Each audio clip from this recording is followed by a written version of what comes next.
Ethan tore the oxygen tank out of my hands in front of 200 people and pressed the mask to his assistant's face while I choked on smoke beside him. When I reached for him, he shoved my wrist away and said, "Clara, stop making this about you." The fire alarm screamed above us, cameras flashed, Mia sobbed into my husband's chest, and I finally understood that the marriage I had protected for 6 years had already left me behind. I did not scream, I did not beg him to choose me with one hand. Pressed against my burning throat, I turned my phone in my palm, made sure the recording light was still on, and slipped my wedding ring off before the smoke swallowed the ballroom. The ballroom had been beautiful 10 minutes earlier: gold lights, white roses, glass towers of champagne, a stage wrapped in blue silk banners with Ethan's company logo printed beside the words "Breathe Forward Annual Benefit." People had clapped when Ethan introduced me as the heart behind the foundation, but he had not looked at me when he said it. He had looked at Mia Hart. She stood near the stage in a silver dress that caught every camera flash. Ethan's hand rested lightly at the small of her back, the kind of touch that looked accidental only to people who wanted it to be.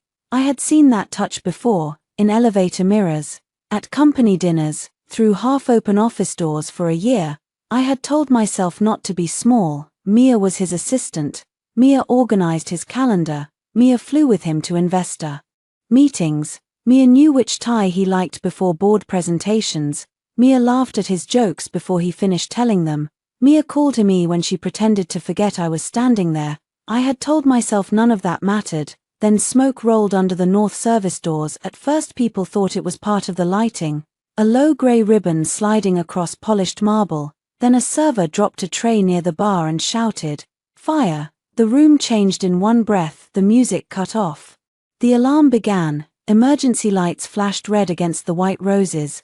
Guests started moving toward the exits, not running yet, not panicking yet, still believing people in tailored suits could not die in an expensive ballroom. I reached for the small portable oxygen cylinder beside my chair. I had not wanted to bring it. Ethan had hated that I brought it. "You'll make donors uncomfortable," he had said in the car, his eyes fixed on the traffic ahead. "I only need it if the room gets crowded or smoky. It's a charity event about respiratory health. Clara, you walking in with a tank makes it look like we're exploiting your condition." I had almost laughed at that. My condition was the reason the foundation existed. My lungs, my hospital photographs, my recovery story, my dead father's trust money, my name on the first donor letter. Ethan had never worried about exploitation when my story opened wallets, but I had brought the tank anyway. Dr. Patel had been clear: crowded indoor event. Old hotel ballroom, stage smoke effects, long speech schedule. Bring the oxygen. The first wave of smoke hit my throat before I got the cannula in place. I coughed once, then again. The second cough bent me over the edge of the table. My chest tightened with a familiar, vicious grip. Not fear, not drama, biology. Scar tissue, damaged lungs meeting smoke. "Ethan," I said. He was 10 feet away, helping Mia down from the edge of the stage. Mia clutched his lapel with both hands. "I can't breathe." Her voice carried. Cameras turned. Ethan's head snapped toward me. For 1 second, I saw him see everything. My hand on the oxygen valve, my face already pale. Mia pressed against him. Donors watching, board members frozen near the front row, reporters filming because disaster was still content. I lifted the mask toward my face. Ethan crossed the space between us in 3 strides. Relief hit me so hard I almost cried. I thought he was coming to help me stand. I thought he would put his arm under mine and guide me to the west exit, the one closest to the service corridor. I thought marriage meant that much at least. His hand closed around the handle of my oxygen tank. "Give it to me," he said. I stared at him. "What?" "Mia needs it." My fingers tightened. "Ethan, I need it." She inhaled smoke on stage. So did I. "You have to calm down." I tried to pull the tank toward me. My breath came shallow and thin, each inhale scraping like glass. "This is prescribed to me." Mia coughed behind him. A delicate, wet sound. "Ethan, please." His face hardened, not with worry, with irritation, as if I had embarrassed him by having lungs that failed at an inconvenient time. "Clara," he said, low enough that only the nearest table could hear, "don't do this." "Don't do what?" "Compete with her." For a moment, The fire alarm disappeared. I heard only those 3 words, compete with her. A server shouted from the side doors. Someone knocked over a chair. The smoke thickened, turning the chandeliers into blurred moons above us. My vision pulsed black at the edges. I said, "You know what, Dr. Patel said. I know you always make emergencies about your condition." Then he yanked. The handle tore through my grip.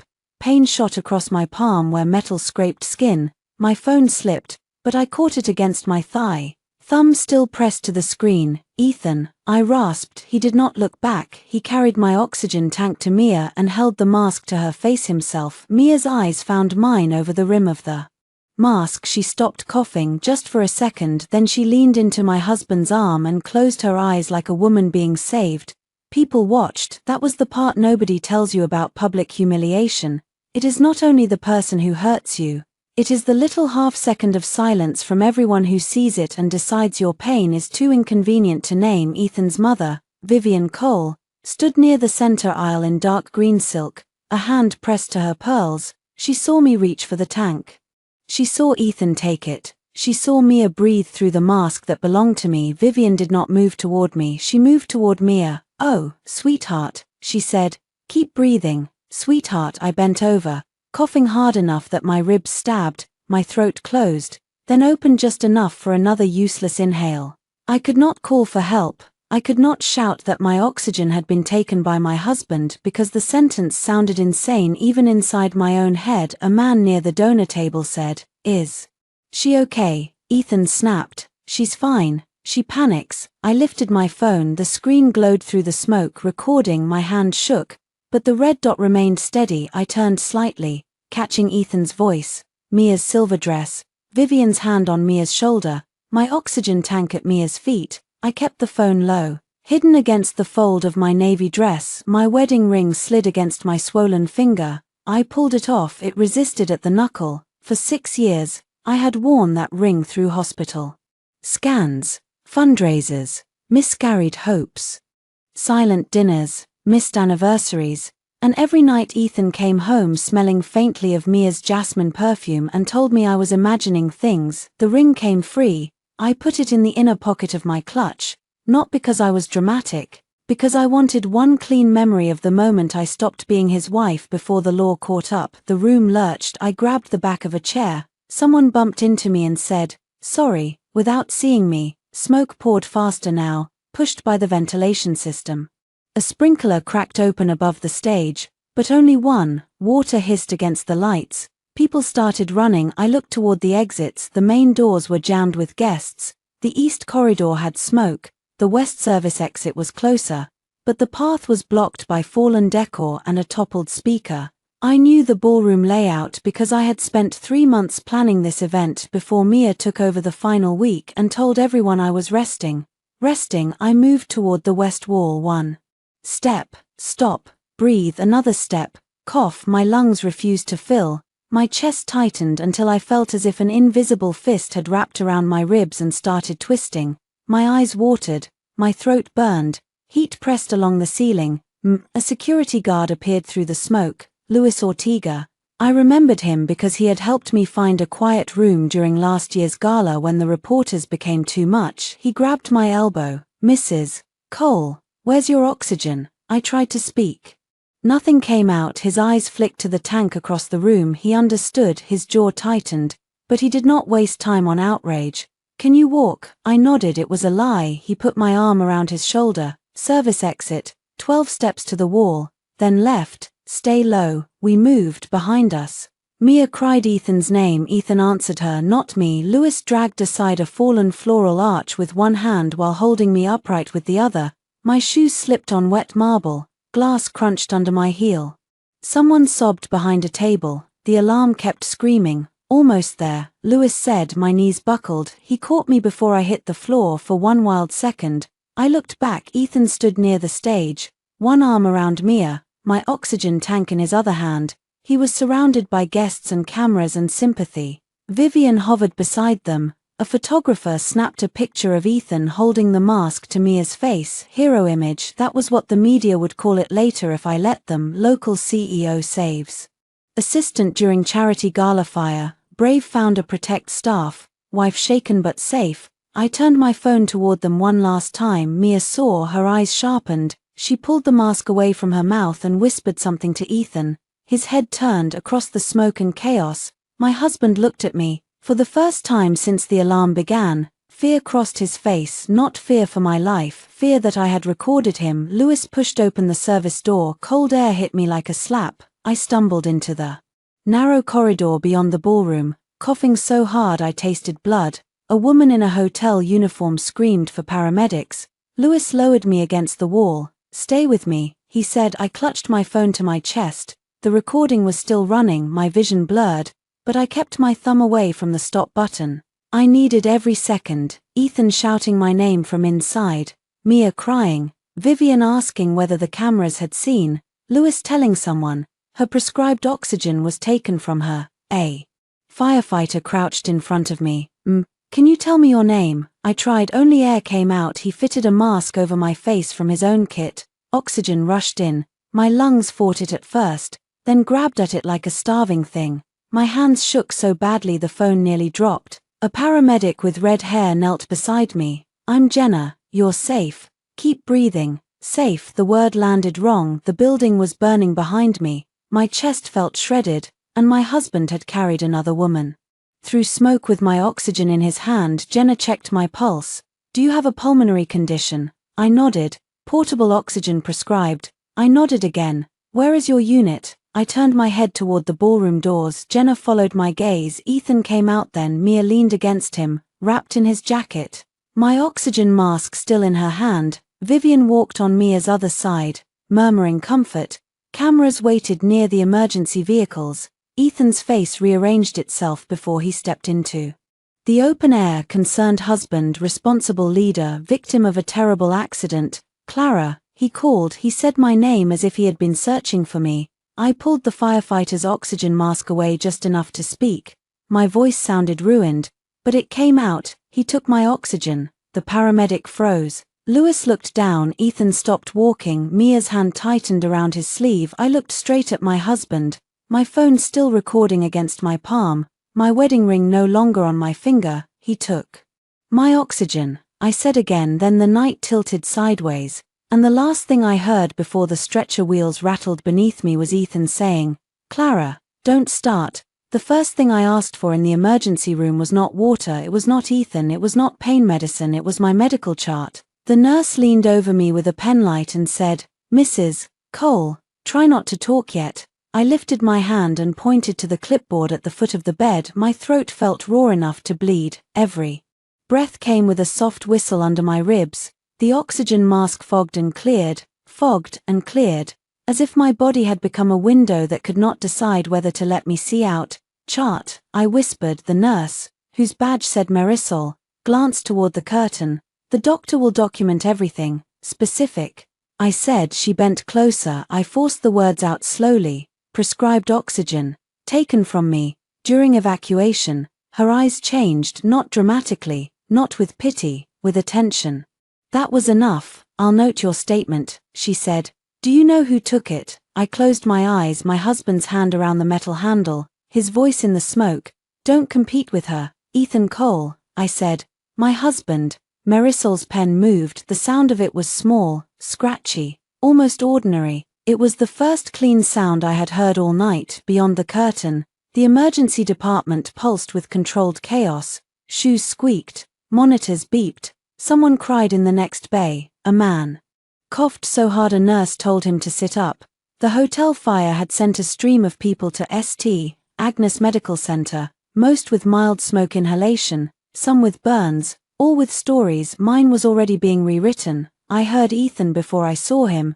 "She has anxiety when things get intense," he said outside the curtain. "She'll calm down once she realizes everyone is safe." A doctor murmured something I could not catch. Ethan continued, smoother now. He used that voice with donors and city officials. Warm, reasonable, faintly exhausted by other people's emotions. My assistant was trapped closer to the stage. Clara misunderstood what happened. Misunderstood. I opened my eyes. Marisol looked at me. She had heard it too. The curtain pulled back. Ethan stepped in wearing a smoke-stained tuxedo shirt and the expression of a man prepared to forgive me for causing trouble. His hair was damp from sprinklers, a small line of soot marked his jaw. He looked heroic in the way cameras loved, damaged enough to be sympathetic, clean enough to be trusted. Behind him stood Vivian. No, Mia, of course. Mia would be in another room with my oxygen tank and everyone's sympathy. Ethan came to my bedside and reached for my hand. I moved it before he touched me. His fingers closed on the sheet. A flicker of irritation crossed his face. Clara, the nurse, stayed beside the monitor. I was grateful for her. You scared everyone, he said. I stared at him through the clear plastic mask. I scared everyone. My voice was hoarse and thin, but the words landed. Vivian sighed. Darling, this is not the time. No, I said, it is exactly the time. Ethan glanced at Marisol.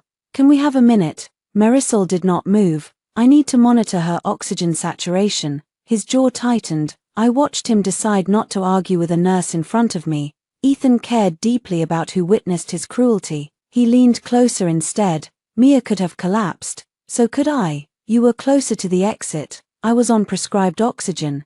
You had only just put your hand on it. I laughed. It came out as a cough that ripped through my chest. The monitor beeped faster. Marisol adjusted the flow and told me to breathe slowly. Ethan looked annoyed, then concerned once the doctor appeared behind him. Dr. Howard was a compact man with silver glasses and a calm face.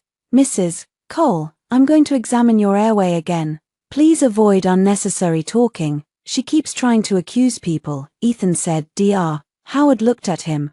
I need her account for treatment. My wife was confused. My patient is conscious and oriented. Silence. It was small, but I held on to it. Dr. Howard turned to me. Mrs. Cole, your chart notes chronic respiratory impairment after prior smoke injury. Is that accurate? I nodded. You had a portable oxygen unit at the event. Yes. Was it available to you when symptoms worsened? I looked at Ethan. He held my gaze for half a second, then looked away. No, I said. It was taken. By whom? My husband. Vivian made a soft sound of outrage. This is absurd. Dr.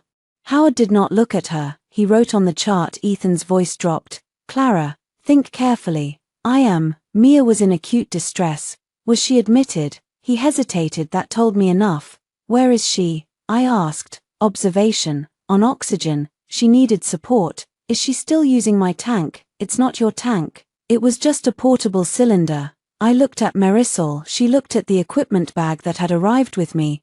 Portable medical oxygen units are assigned by patient prescription and supplier serial number. Ethan's mouth closed. I almost smiled. Almost. Vivian stepped forward. Clara, you have always been fragile about this subject. Ethan made a split-second decision in a fire.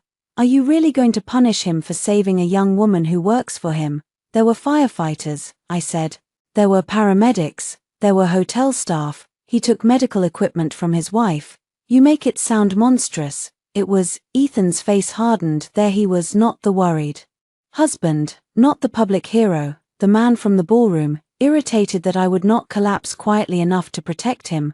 We can discuss this when you're calm, he said. I am calm. You're accusing me while Mia is alone and terrified. I turned my head toward him. Then go to her. The room went still. Vivian blinked. Clara, I did not look at her. Go. Ethan stared at me as if I had broken a rule. For 6 years, our marriage had run on unspoken rules. I did not make scenes. I did not mention Mia by name unless Ethan did first. I did not ask why he answered her calls during dinner but ignored mine during hospital appointments. I did not remind Vivian that her townhouse roof, her landscaping, and her private physical therapist were paid for through my trust. I did not bring my oxygen tank to events without apologizing for it. Tonight, I had already broken one rule by surviving. I could break another by telling him to leave. Ethan straightened. Fine, if you want to perform for the hospital staff, I won't participate. He turned toward the curtain before he stepped out. I said, leave the tank. He looked back. My tank, I said. Bring it here. His eyes narrowed. I don't know where it is. Another lie. Marisol wrote something down. I saw him notice. Good. After he left, Vivian remained. She stood beside my bed with her purse clutched in both hands, looking down at me the way she looked at stains on linen. You are making a mistake, she said. I almost died, don't be dramatic. I lifted the oxygen mask just enough. That sentence is becoming very expensive. Her expression changed. What does that mean? It means you should leave too. Vivian's lips parted. No one spoke to her that way. Not in the Cole family, not in public, not in private. Ethan inherited his charm from his father, but his entitlement came straight from his mother. You think this family will tolerate threats? She asked. This family watched him take my oxygen. This family watched you embarrass your husband during the worst night of his career. There it was, not the worst night of my lungs, not the worst night of our marriage, the worst night of his career. I reached for my phone on the tray table, my fingers trembled, but I unlocked it. The recording had saved 1 hour, 12 minutes, and 16 seconds. My battery sat at 9%. I opened a message thread and typed with one finger, Rachel, I need you, fire, hospital. Ethan took my prescribed oxygen and is already spinning it. My lawyer friend answered in less than a minute. Do not sign anything, ask for all records, photograph everything. I'm coming. I held the phone against my chest. Vivian's gaze dropped to it. Who are you texting? My attorney. Her face went pale with anger. For heaven's sake, Clara. I looked at her. You should call Ethan. Why? So he stops lying before it becomes a strategy. She left without another word. The curtain swayed behind her. I closed my eyes and listened to the oxygen flow in, out. My body was exhausted, but my mind had become painfully clear. Marisol returned with discharge consent forms for treatment, not release, and helped me photograph the visible injuries, the scraped palm where Ethan had pulled the tank away, the bruising at my wrist where his grip had landed, the soot around my nostrils, the oxygen saturation numbers before and after treatment. Dr. Howard ordered additional observation because of my history. Do you want us to restrict visitors? Marisol asked quietly. The question touched something raw. 4 years, hospital staff had treated Ethan as my default, the husband at the bedside, the one who signed when I was sedated, the one who told doctors I was tired, sensitive, confused. I had never thought of him as someone I needed restricting. Yes, I said, no Ethan Cole, no Vivian Cole, no Mia Hart. Marisol nodded. I'll update the chart. Another pen stroke, another line of proof. At 2:15 in the morning, Rachel Monroe arrived in black leggings, a camel coat, and the expression she wore when judges interrupted her. She pushed through the curtain, looked at the oxygen mask, the bruises, my raw eyes, and said nothing for 3 full seconds. Then she took my hand carefully, avoiding the scrape. Tell me everything, she said. So I did, not emotionally, not beautifully, piece by piece. The event, the smoke, the tank, Mia, Ethan's words, Vivian's silence, Lewis, Jenna, the ambulance, the emergency room, the doctor, Ethan calling me confused, Vivian calling me dramatic, the missing tank. Rachel listened without interrupting. When I finished, she opened her bag and took out a legal pad. We need 5 things immediately, she said. Medical records, emergency response records, hotel incident reports, security footage, any company communications about the fire.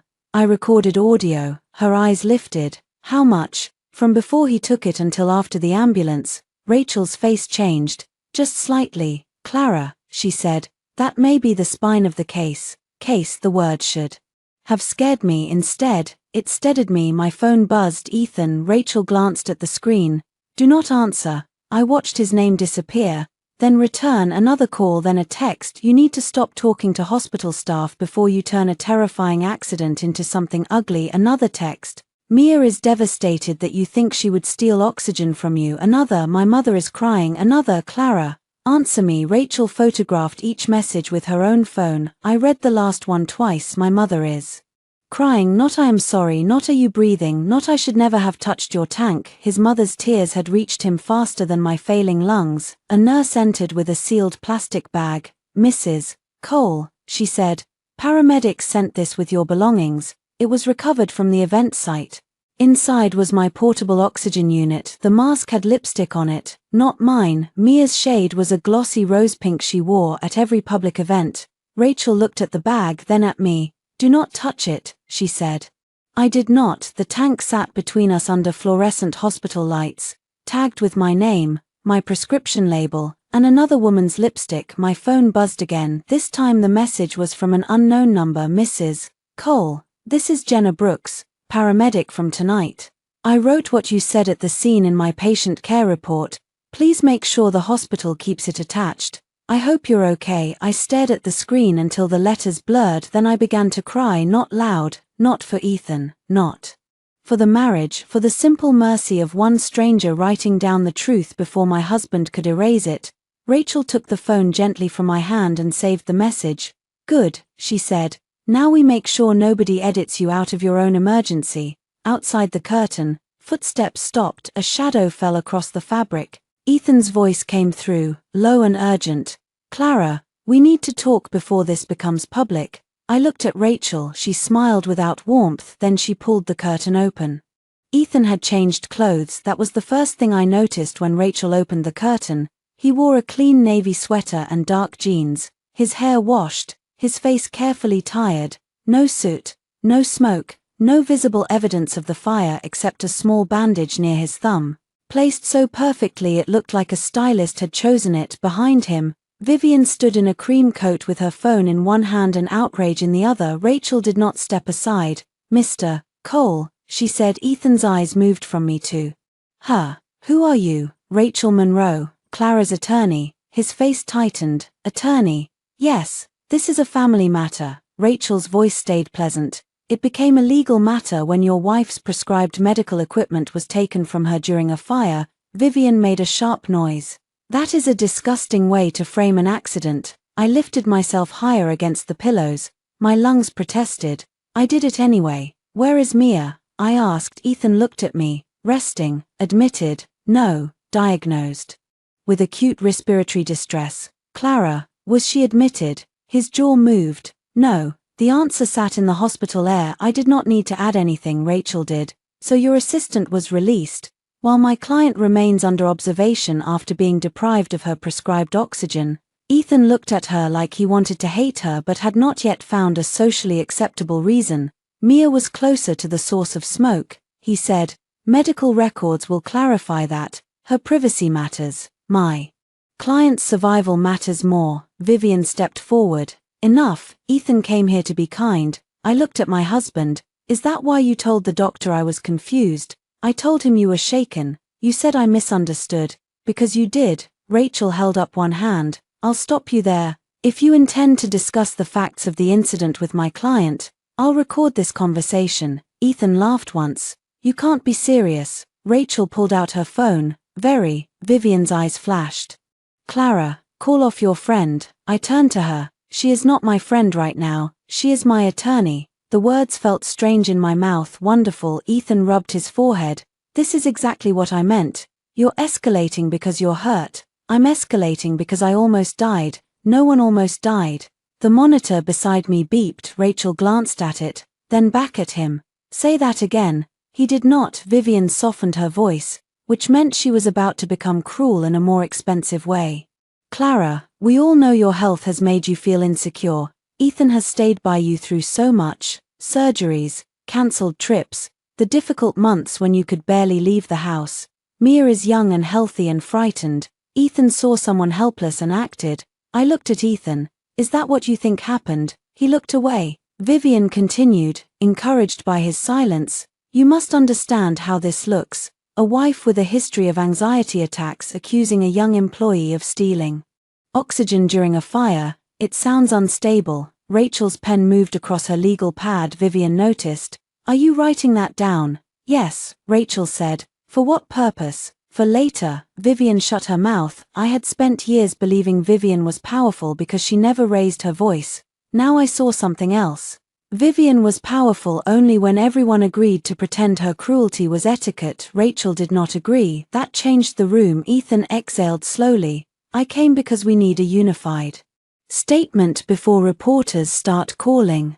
There it is, I said. He looked at me. The event was for the foundation. For your foundation. Clara, do you want donors reading gossip while patients wait for funding? He knew where to press. Patients, oxygen support, emergency grants, people who needed the work we did for years. Ethan had treated my guilt like a door key. If I questioned a late meeting with Mia, He reminded me the foundation needed stable leadership.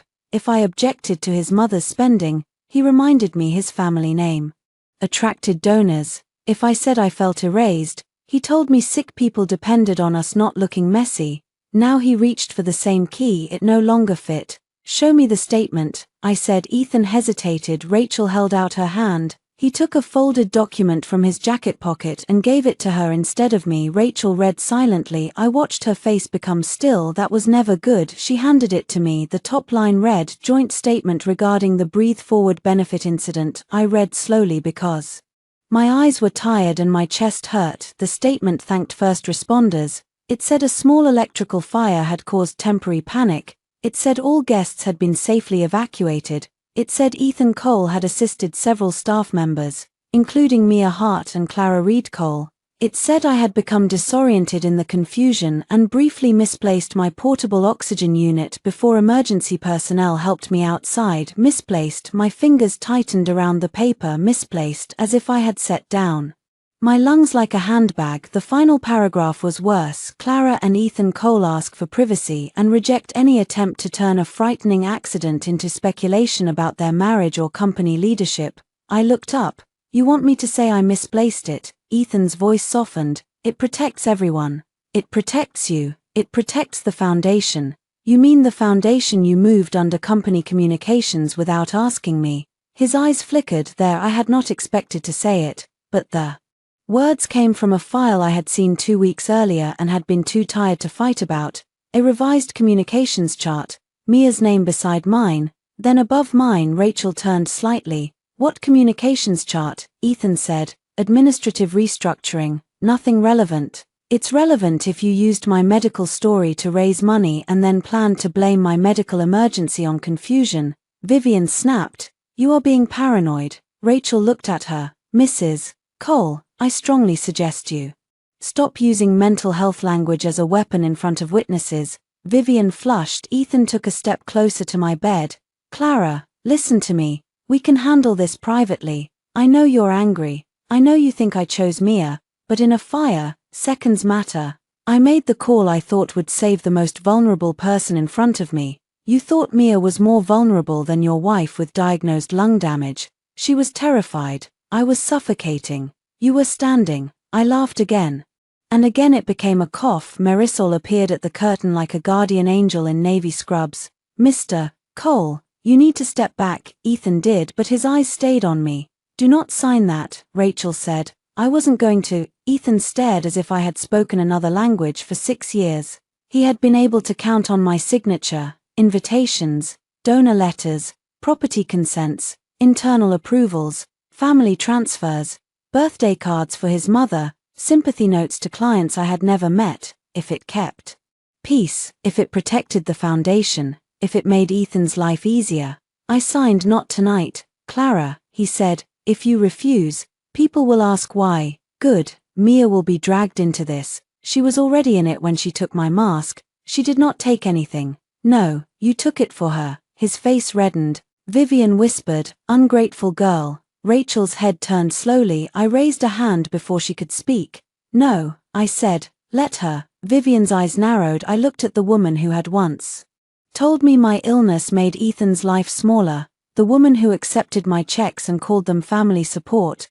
The woman who had stood in smoke and chosen to comfort Mia. Say it clearly, I told her. I want the chart to know what kind of family I'm being asked to protect. Vivian gripped her purse so tightly her knuckles blanched. Ethan stepped between us. We're done. Yes, I said. We are. He looked at me for a long moment. Something like panic moved under his expression, but it was still buried beneath disbelief. He did not believe I would leave. Not really. Men like Ethan mistook exhaustion for loyalty.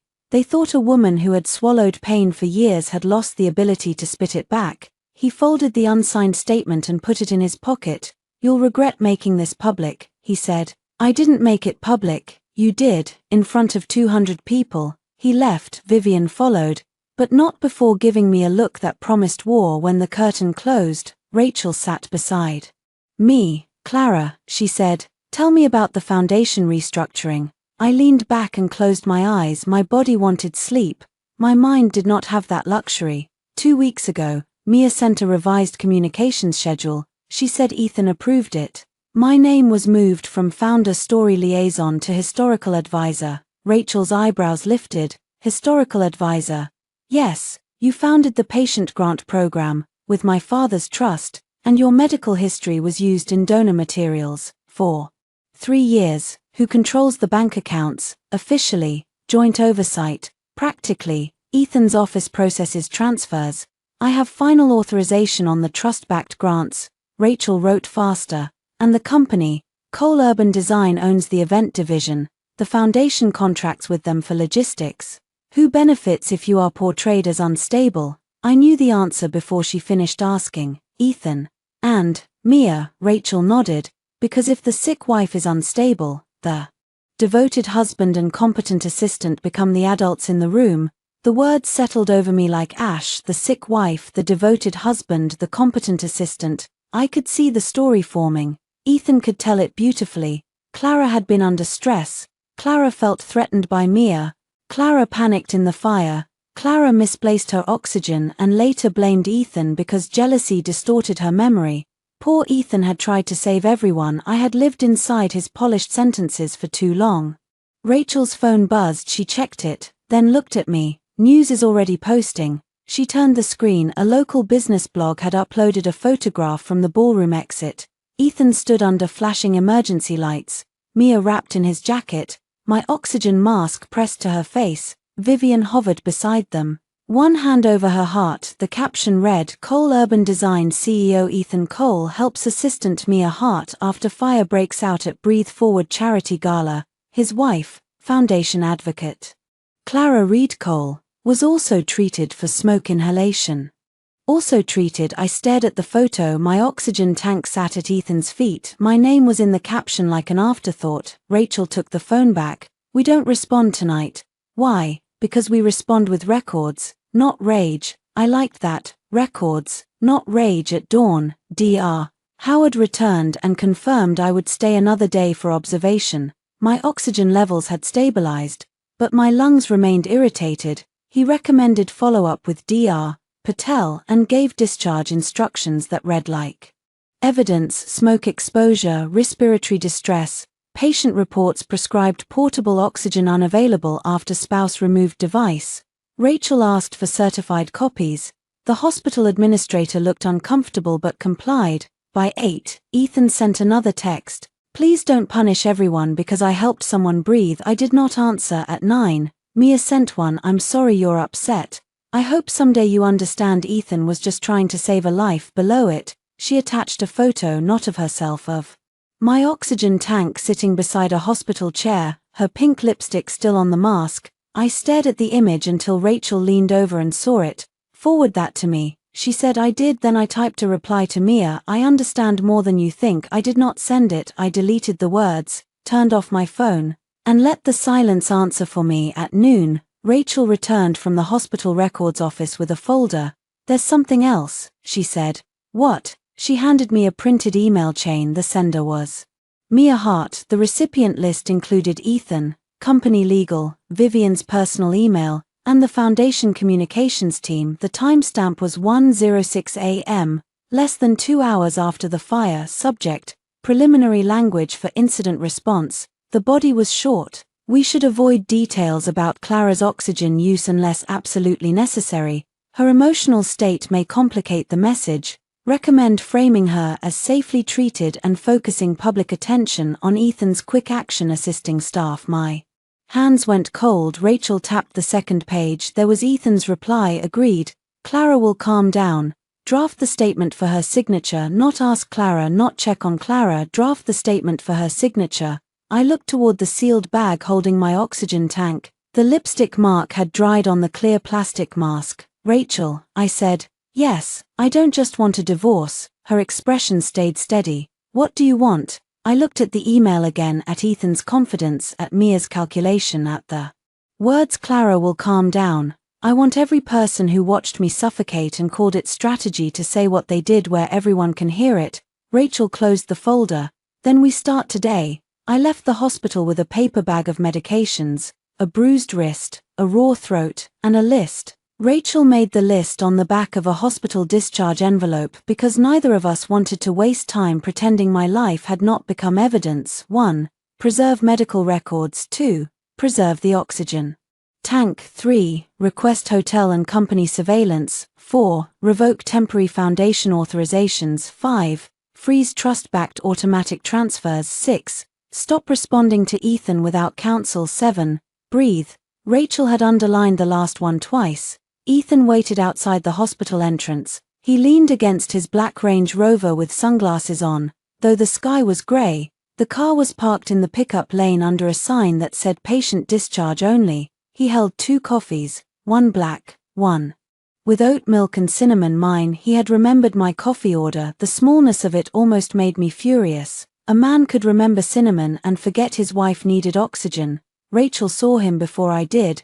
We can go out the side. No, I said. My voice was still hoarse, but it belonged to me. We walked through the sliding doors. Ethan straightened. For a heartbeat, relief softened his face. He had expected me alone, tired, maybe grateful he had come. Then he saw Rachel beside me and the folder under her arm. The relief died. Clara, he said, I've been calling. I know, you blocked me. I muted you. His mouth tightened. That's mature, Rachel said. All communication can go through me for now. Ethan ignored her. I'm taking you home. No, you just got out of the hospital. I'm aware. You shouldn't be alone. The laugh that rose in my throat hurt too much, so I swallowed it. I wasn't alone in the ballroom, I said. It didn't help. A woman getting into a car nearby glanced over.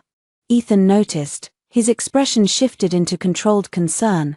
Clara, please, don't do this outside. Outside is where you left me breathing through a firefighter's mask. His jaw flexed. Rachel opened the passenger door of her car. Clara, I stepped toward it. Ethan caught my elbow, not hard, not like the tank, just enough to remind my body of the moment his hand had taken what I needed to live. I looked down at his fingers. He released me. Sorry, he said quickly. Don't touch me. The words came out quiet. He looked wounded. That was new. Ethan always looked offended when I was hurt, never hurt himself.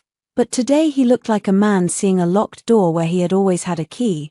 I made a mistake, he said. Rachel paused. I did too. There it was, the first apology-shaped object. You made a choice, I said. In a fire, with my oxygen, I thought Mia was going to pass out. She didn't. I didn't know that. You knew I had lung damage. His eyes flicked away. Ethan, I said, look at me. He did. Did you think I was going to pass out? He did not answer. That was answer enough. Rachel touched my shoulder. We should go. Ethan stepped in front of the car door. We need to talk privately. No, you're letting Rachel turn this into a legal war. I'm letting Rachel keep you from turning it into a lie. His face changed. The gentle husband disappeared.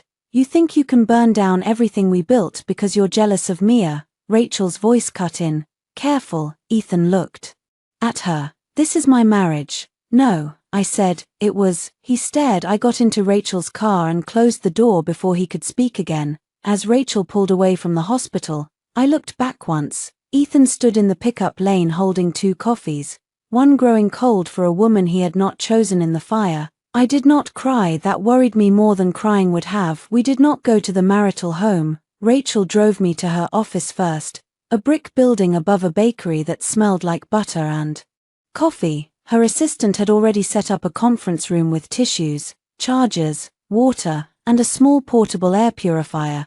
The kindness of practical women can feel like a weapon when you have been living with performative men. Rachel placed a stack of documents in front of me. Before we file anything, she said, we cut off what they can misuse immediately. I nodded. She slid the first form over. Revocation of temporary communications authorization. I read every line. 6 months earlier, Ethan had told me the foundation needed faster media approvals because my health made my schedule unpredictable. I signed a temporary authorization allowing his office to approve public statements using my name, image, and medical story with written notice to me. Written notice. Mia had treated that phrase like a decorative border. Rachel pointed to the signature line. This ends their ability to speak as you. I signed. The pen moved smoothly. No thunder, no music, Just ink. It felt better than revenge. The second document revoked trust-backed grant disbursement authority for Cole Urban Design Event Logistics. Pending investigation of the gala fire. The third suspended automatic transfers from my personal account into the shared foundation operating fund. The fourth removed Ethan as my emergency medical contact. My hand stopped there. Rachel did not rush me. 4 years. Every hospital form had Ethan's name at the top: spouse, emergency contact, authorized decision maker. He had signed after my bronchoscopy. He had taken calls from Dr. Patel. He had known which medications made me dizzy and which inhaler I carried in my bag. Knowledge is not the same as care. I signed. Rachel notarized it. Who replaces him? She asked. I looked at the blank line. My parents were gone. I had no siblings. Vivian had once told me that was why I clung too tightly to Ethan. Maybe she had been right about the clinging, but wrong about the cause. Put you for now, I said. Rachel's eyes softened. Are you sure? Yes. She signed the witness section. By 3 in the afternoon, the first cut reached Ethan. His call came within 2 minutes of the bank confirmation. Rachel answered on speaker. With my permission. This is Rachel Monroe. Put Clara on. No, Rachel, I'm warning you about, you are interfering with foundation operations. My client has revoked unauthorized access to her name, medical history, and trust-backed funds. A pause. Then Ethan's voice, colder. She can't freeze the operating account. She froze her personal transfers. Existing restricted funds remain untouched. We have vendor payments due today, then pay them from company funds. The foundation has always handled event recovery expenses. The foundation did not take her oxygen tank. Silence. I closed my eyes. Ethan spoke again. Lower. Clara is being manipulated. Rachel looked at me. I shook my head. I did not want to speak. My client is recovering from respiratory distress, Rachel said. Future communication in writing. She is my wife, not her medical proxy. The call ended. 10 minutes later, Vivian called me from a different number. I let it go to voicemail. Her message was sharp enough to draw blood through glass. Clara, I do not know what poison that woman is putting in your ear, but Ethan is trying to protect a family legacy you benefited from. Freezing funds while vendors wait makes you look vindictive. You may be angry, but you are still a Cole. Act like it. I saved it. Rachel smiled when she heard it. They do love making our exhibits for us. By late afternoon, consequences began moving through Ethan's world. A florist emailed the foundation asking why the final payment had failed. The hotel asked who would cover damaged deposits until insurance reviewed the incident. A PR consultant messaged me directly for the first time in a year.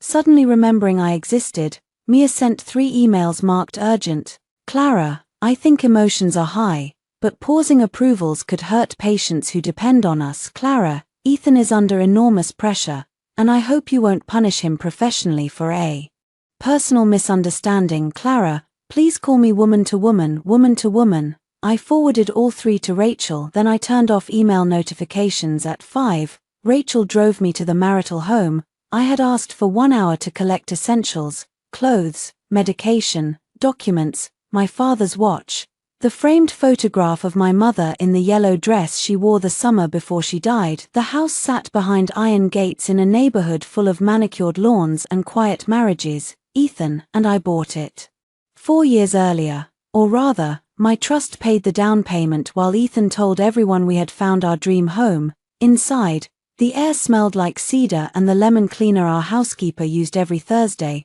My shoes clicked against pale hardwood floors. The silence felt staged. I went straight to the bedroom. My side of the closet looked exactly as I had left it before the gala. Navy heels on the floor, soft gray sweater folded over a chair, small travel oxygen concentrator plugged in near the dresser. Ethan had once joked that my medical devices made our room look like a retirement suite. I had laughed because I wanted to be easy to love. I packed the concentrator first, then medications, then documents from the fireproof safe in my office: birth certificate, trust papers, house title copy, prenup, foundation incorporation records, insurance policies, medical directives, old correspondence from Ethan's company requesting temporary loans. I was placing my mother's photo in a padded sleeve when I heard the front door open. Ethan's voice filled the foyer. Clara, Rachel stepped into the hallway. She has 1 hour. This is my house. I came out of the bedroom holding the folder. Our house, I said. And the title will be discussed by counsel. His eyes dropped to the documents. You're taking files. My files, Clara. Stop, please. The please sounded real. That was dangerous. He stepped closer, palms open. I panicked last night. I saw Mia coughing. She was right there. I thought you could reach the exit. I was wrong. I watched him. He had chosen new words. Not you're confused. Not don't compete. Not you're jealous. I was wrong. What exactly were you wrong about? I asked. He swallowed, taking the oxygen. From whom? From you. Knowing what? He closed his eyes briefly. Knowing you needed it. The room held its breath. Rachel stood near the staircase, silent for a second. I saw the man I had married. Or maybe I saw the man I had invented because grief and illness had made me desperate for a home. Ethan with rain in his hair outside the hospital after my first procedure.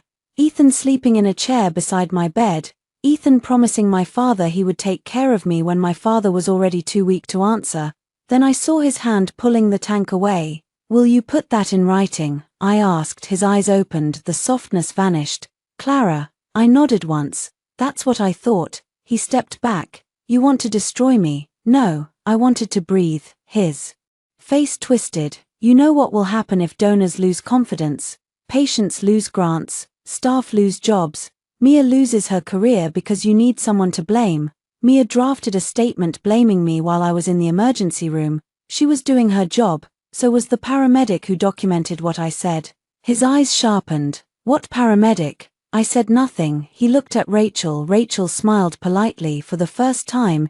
Ethan looked afraid enough to be honest with himself. My phone buzzed. A text from Mia. He chose me when breathing mattered.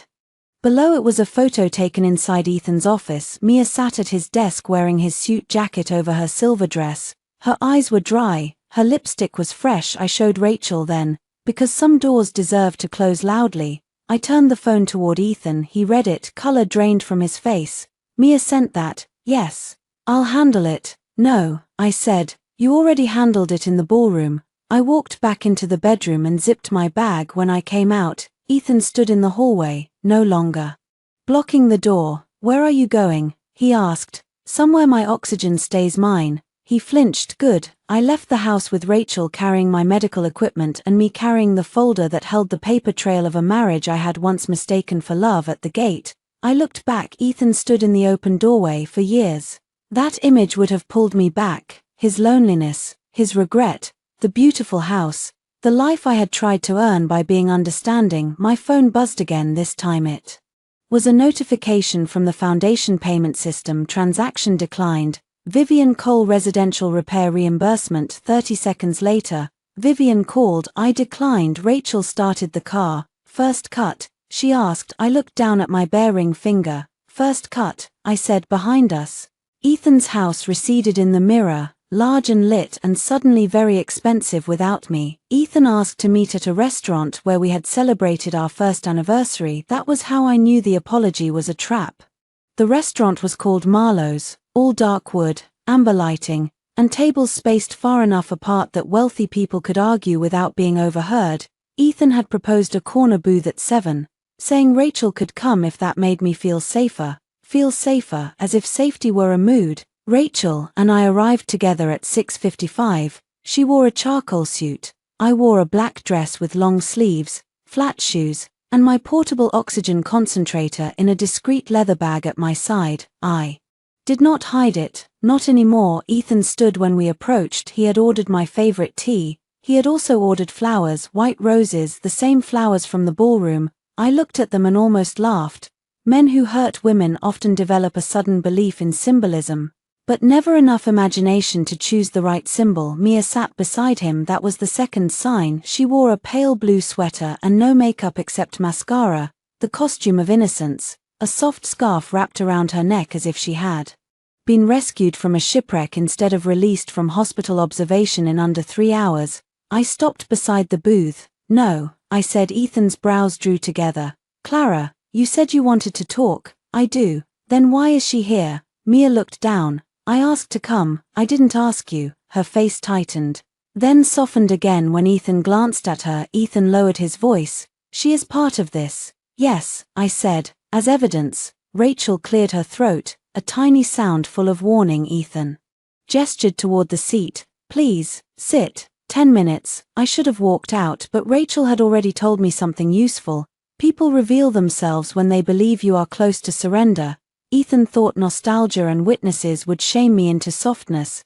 Mia thought her presence would keep him from admitting too much. Both of them thought I still needed emotional closure. I needed signatures, statements, and proof.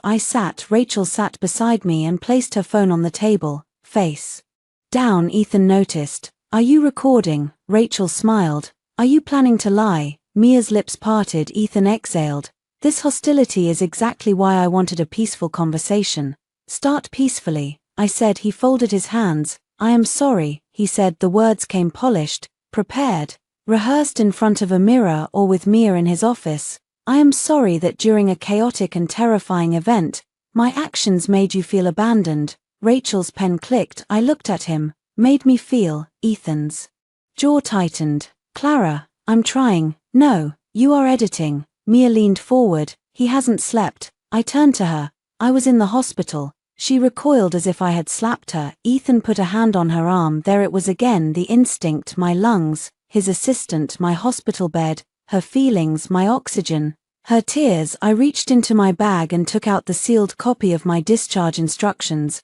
I placed it on the table between the bread plate and the roses. Read the highlighted line, I said. Ethan did not touch it. Mia did. Her fingers hovered over the paper. Her eyes moved quickly. Patient reports prescribed portable oxygen unavailable during acute smoke exposure after spouse removed device. Her throat worked. She set it down. Ethan looked at her, then at me. You highlighted that. The doctor wrote it. Because you said it. Because it happened. Mia's voice trembled. I never asked Ethan to hurt you. I opened my phone, tapped the screenshot, and turned it toward her. He chose me when breathing mattered. Her face went white. Ethan stared at the screen. Mia, he said. She looked genuinely surprised, not sorry, surprised that I had shown him. I was upset, she whispered. She kept making me sound like some villain. You sent me a picture wearing his jacket at his desk. I said, you were not upset. You were marking territory. The waiter appeared with water, sensed the temperature at the table, and vanished. Ethan rubbed both hands over his face. This is getting out of control. No, Rachel said, it has been out of control. You are now experiencing documentation. He glared at her, then he reached into the leather folder beside him. There it was, the real reason for Marlowe's. He slid a document toward me. I had legal draft, something temporary, he said, not an admission, not a waiver.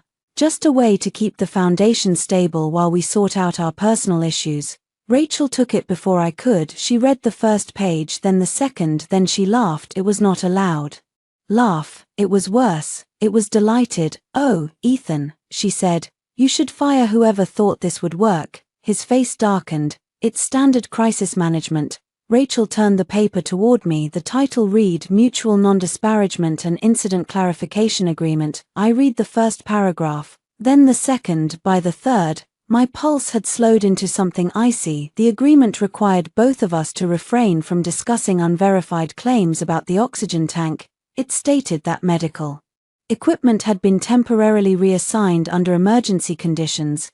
It required me to acknowledge that I had no basis to allege malicious intent. It gave Ethan's company permission to release a statement saying I supported his response during the fire. The final page included a confidentiality clause, a foundation continuity clause, and an agreement not to pursue civil claims against Cole Urban Design, Ethan Cole, Mia Hart, or any related parties. A signature line waited for me. Clara Reed Cole, still his name attached to mine like a stain. I looked up. You called this temporary. Ethan had the decency to look uncomfortable. It prevents escalation. It prevents accountability. It prevents donors from panicking. It prevents me from saying you took my oxygen. Mia spoke softly. But if the public believes that, Ethan's life is ruined. I looked at her. Mine almost was. She dropped her eyes. Ethan leaned forward. Clara, I am asking you as your husband. Sign it tonight. We can separate privately if that's what you want. We can go to counseling. We can take space. But if this becomes legal, everyone loses, everyone, the foundation, the staff, my mother, Mia. There it was again, the list of people I was expected to save. I waited for him to say me. He did not. Rachel slid the agreement back across the table. No. Ethan ignored her. Clara, no, I said, his expression hardened. Then you leave me no choice. The sentence settled over the table. Rachel's pen stopped. What choice? She asked. Ethan looked at me, not her. If you insist on turning a split-second decision into a character assassination, I will defend myself. How? His voice lowered. You have a documented history of anxiety after the accident. I have documented lung damage. You have anxiety too, because I nearly died in a smoke event. And you panic around smoke. Yes, because smoke can kill me, Mia whispered. People will understand that trauma affects memory. I turned to her slowly. She did not look fragile now, she looked focused. The scarf, the lowered lashes, the trembling voice, all props. Underneath them sat a woman who understood exactly how a narrative could be built. I said, "Did you two rehearse this?" Ethan stood abruptly. "We're done." "No," Rachel said, gathering the agreement. "We're taking this." "You are not. You gave it to my client. For review, and reviewed it shall be." He reached for the folder. Rachel placed one hand over it. For a second, I thought Ethan might grab it. His eyes flashed with the same impatience I had seen in the ballroom when my fingers closed around the oxygen tank. Then he remembered where he was. Marlowe's corner booth, wealthy witnesses, a waiter watching from near the bar. He sat back. "Fine," he said. "Use it, twist it, do whatever Rachel tells you to do." "I don't need Rachel to tell me not to sign away my right to breathe." Mia flinched. Ethan's voice dropped into something ugly. "You enjoy that line, don't you?" I stared at him. He continued, "You found your perfect victim sentence. My husband stole my oxygen. Do you know how insane that sounds?" Rachel's phone lay between us, face down, recording. I saw Ethan notice too late. His mouth closed. Rachel smiled.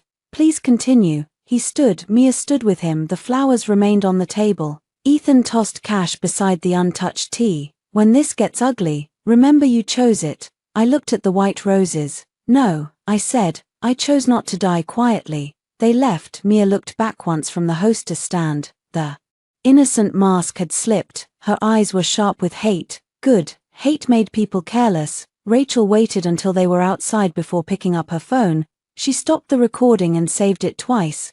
"That was useful," she said. I leaned back against the booth and let my body shake. Not from fear, from restraint. A message arrived on Rachel's phone before we left the restaurant. She read it, then went still. "What?" I asked. She turned the screen toward me. It was an email from the city fire marshal's preliminary reporting office, copied to the hotel, Cole Urban Design, and relevant parties. Attached was the early incident narrative.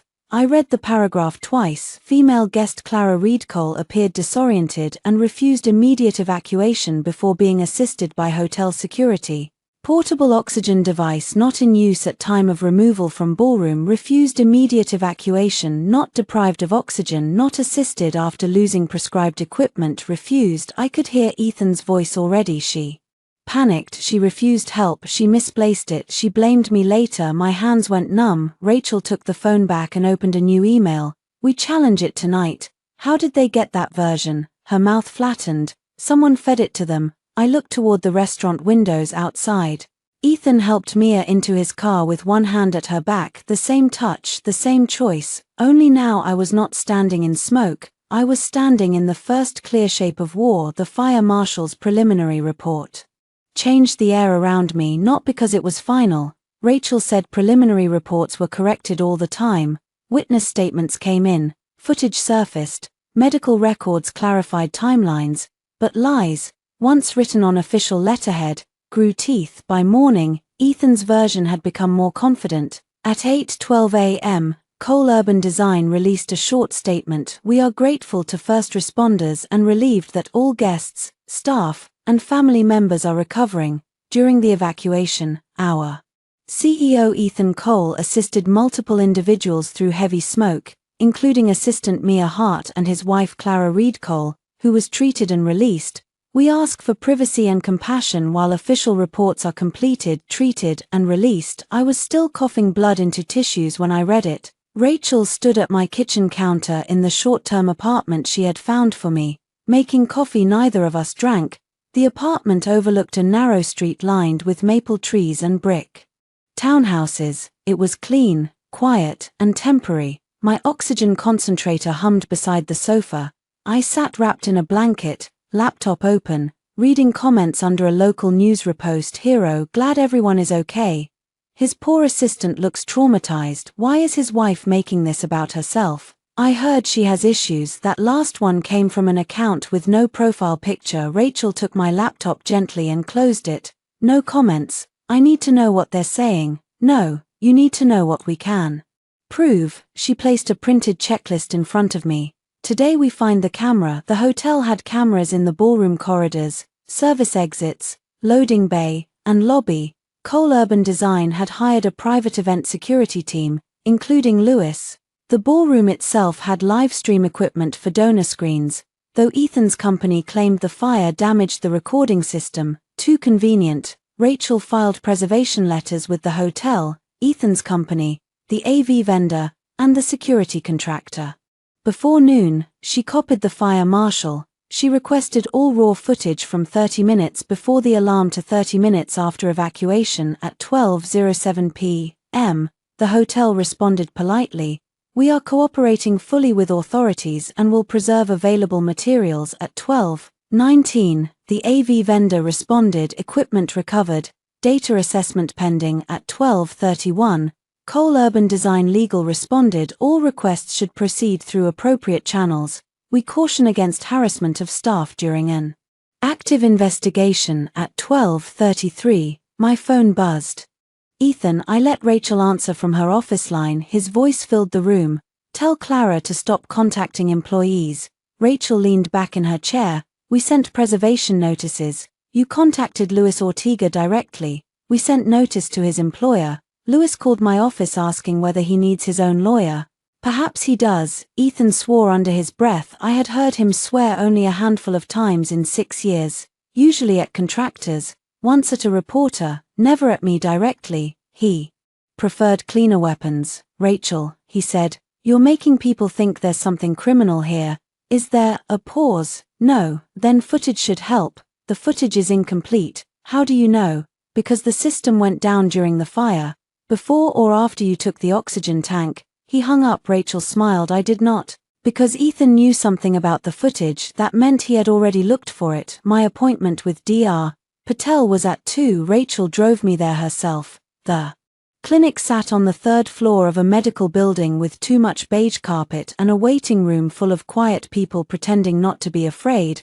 I had sat there dozens of times with Ethan beside me. Today, his chair stayed empty. Dr. Anika Patel entered the exam room with my hospital records in her hand and anger carefully folded behind her professionalism. She had treated me since the original injury 3 years earlier, after a restaurant kitchen fire filled a hallway with smoke and left my lungs scarred. My father had died 6 months after that, not from the smoke, but I had always felt the fire stole enough breath from both of us to count twice. Dr. Patel looked at me over her glasses. I read the emergency report. I nodded. "And the preliminary fire narrative?" I nodded again. She set both on the counter. "They do not match." "No." She washed her hands, listened to my lungs, checked my oxygen saturation, and asked precise questions. "How long between smoke exposure and loss of access to the portable unit? How many minutes until firefighter oxygen? Did I lose consciousness? Did I experience chest pain? Was there visible force when the unit was removed?" I answered everything. When she examined my wrist bruise, her mouth tightened. "Was this from the incident?" "His hand." She photographed it for the medical record with my consent. Then she sat across from me. "Clara, I need to be very clear. In your condition, smoke exposure without access to supplemental oxygen can escalate quickly. You were fortunate." Fortunate. The word felt like a coin dropped in an empty bowl. "Would Mia have needed my prescribed unit?" I asked. Dr. Patel paused. "I cannot speak to her medical condition without records, but emergency response protocols do not involve removing prescribed medical support from a known high-risk patient to assist another conscious adult when evacuation and emergency oxygen are available." Rachel wrote it down. I looked at Dr. Patel. Would you put that in writing? Yes, my throat tightened, but not from smoke, thank you, Dr. Patel's expression softened. I remember when Ethan came to your appointments, so do I, he knew your risk. Yes, she did not make me say more before we left. She printed a letter to whom it may concern. Clara Reed Cole has documented chronic respiratory impairment following prior smoke inhalation injury. She has been medically advised to carry portable supplemental oxygen in high-risk environments, including crowded indoor events. Removal of access to prescribed oxygen during acute smoke exposure would pose a foreseeable risk to her health. Foreseeable. That word became another beam in the bridge I was building out of the fire. On the way back, Rachel's phone rang. She answered through the car speakers. Rachel Monroe, a man's voice came through, low and tense. This is Luis Ortega. I sat straighter. Rachel's eyes flicked to me. Mr. Ortega, are you represented by counsel? No, not yet. Maybe I should be. Why are you calling? I got your preservation letter. Then Mr. Cole's office called me. What did they say? They said all event footage belongs to the company and I'm not authorized to share anything. That may be true for official footage. He exhaled. What about my body camera? Rachel's hands tightened on the wheel. Was it active? Not the whole time. We don't usually record inside donor events unless there's an incident. But when the alarm went off, I turned it on. My heart began to pound. Did it capture the ballroom, some, smoke, people, Mrs. Cole near the west exit, me asking where her oxygen was? I think it also caught Mr. Cole holding the tank with MS. Heart. Rachel pulled into a parking lot. Where is that footage now? My supervisor asked for the device. I gave it to him. But before I did, I saved a backup to the secure incident drive, standard policy. Who has access? Security contractor admin. Maybe hotel risk management. Not Cole Urban. Can it be overwritten? Not unless someone breaks policy. Rachel looked at me. I could hear my pulse in my ears. Lewis continued. There's something else. Yes. I went back through the corridor logs. The west service exit was clear at first. Mrs. Cole could have been out faster if she had her oxygen and assistance. She wasn't refusing evacuation. She was trying to walk. I closed my eyes, trying to walk, not refusing, not panicking, trying. Rachel's voice remained steady. Mr. Ortega, would you be willing to provide a statement? A pause. I have a job, I understand. I also have a wife with asthma. The car was silent. Lewis cleared his throat. Send me what you need. I won't lie for him. After the call, Rachel rested her forehead briefly against the steering wheel. That, she said, is the first crack.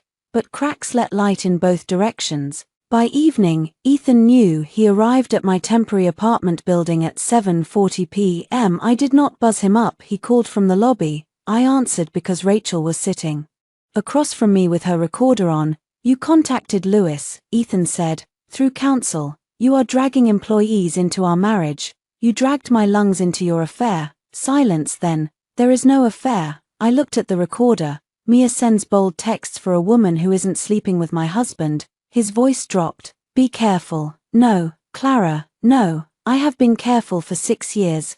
Careful with your moods. Careful with your mother. Careful with Mia. Careful with every room where I had to pretend I didn't see what everyone else saw. I'm done being careful with people who were careless with my life. He breathed hard into the phone. Then he said, if Lewis gives you footage, he violates his contract. If the footage is subpoenaed, he complies with the law. You think Rachel can protect everyone? I don't need everyone protected. I need the truth preserved. You don't know what you're doing. I looked at the oxygen concentrator beside me. I know exactly what it feels like. When you take what I need and tell everyone I misplaced it. His voice changed, soft again, dangerous again. Come home, he said.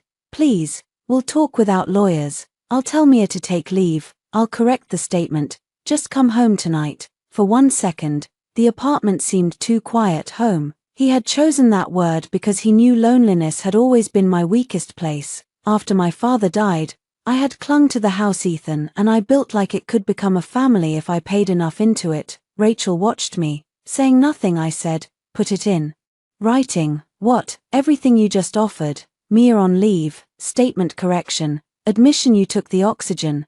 Put it in writing. The softness vanished. I can't do that. Then don't call. I hung up. My hand shook after Rachel turned off the recorder. That was good, she said. It didn't feel good.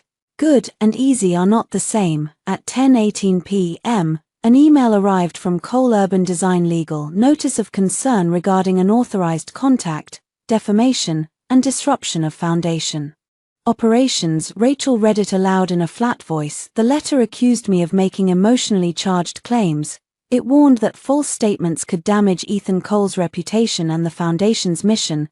It demanded that I cease direct or indirect contact with employees, vendors, donors, or media. At the bottom, one sentence stood out: Mr. Cole remains committed to supporting Mrs. Reed Cole's recovery and hopes this matter can be resolved privately before unnecessary harm is done. Mrs. Reed Cole, not Clara, not his wife, a managed liability with a hyphen. Rachel forwarded the letter to her litigation partner.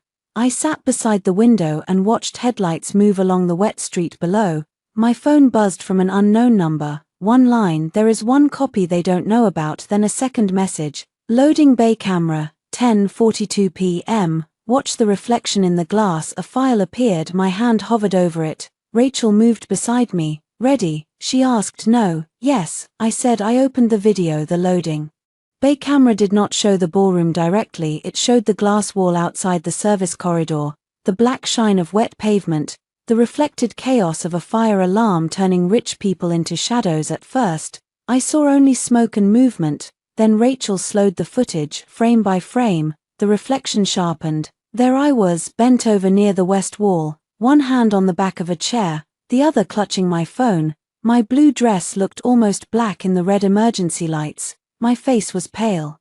Mouth open, trying to pull air through smoke. Ethan entered the reflection from the left. He reached me for one frame. His body blocked mine. Then he moved away holding the oxygen tank. The handle was visible. The prescription label flashed white. My hand followed, empty. I watched myself grab for him and miss. I watched Mia appear in the reflection, standing upright, coughing once into her hand, then reaching for Ethan as he turned toward her. I watched Ethan press the mask to Mia's face. I watched Mia's eyes open and find me. Rachel stopped the video. Neither of us spoke. The room hummed with the oxygen concentrator, steady and indifferent. After a while, Rachel said, "This is enough to challenge the report." I stared at the frozen image. It was not clean, it was not cinematic. It was a reflection in glass, distorted by rain and smoke, but it was enough to prove I had not misplaced the tank, enough to prove Ethan had taken it, enough to prove Mia had been standing. "Play it again," I said.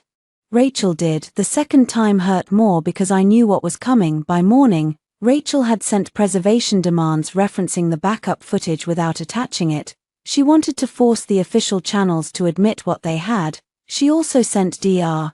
Patel's letter to the fire marshal and requested correction of the refused evacuation language. At noon, the foundation office called. Not Ethan, not Mia. The office manager, Grace, who had once cried in the bathroom because Mia publicly corrected her seating chart. "Clara," she whispered. "Grace, I'm sorry. I know I shouldn't call, but vendors are panicking. Mia told everyone you froze patient grants. I froze my personal transfers to event logistics.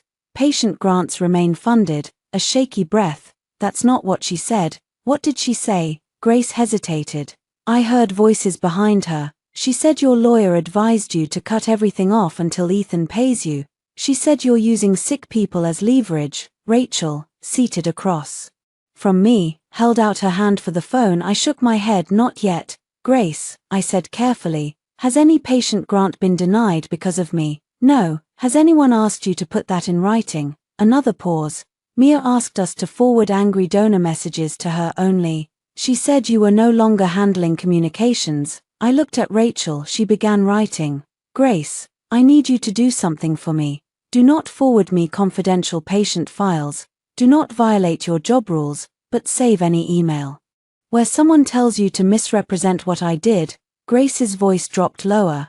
"They're saying Lewis might be fired." My grip tightened on the phone. "For what?" "For causing confusion about the evacuation." Of course, Ethan could not erase the footage yet, so he would attack the person who preserved it. "Tell Lewis to get his own lawyer," Rachel murmured. I repeated it. Grace exhaled. "Clara, Yes, I saw the photo online. I thought something was wrong. You always keep your tank on the left side.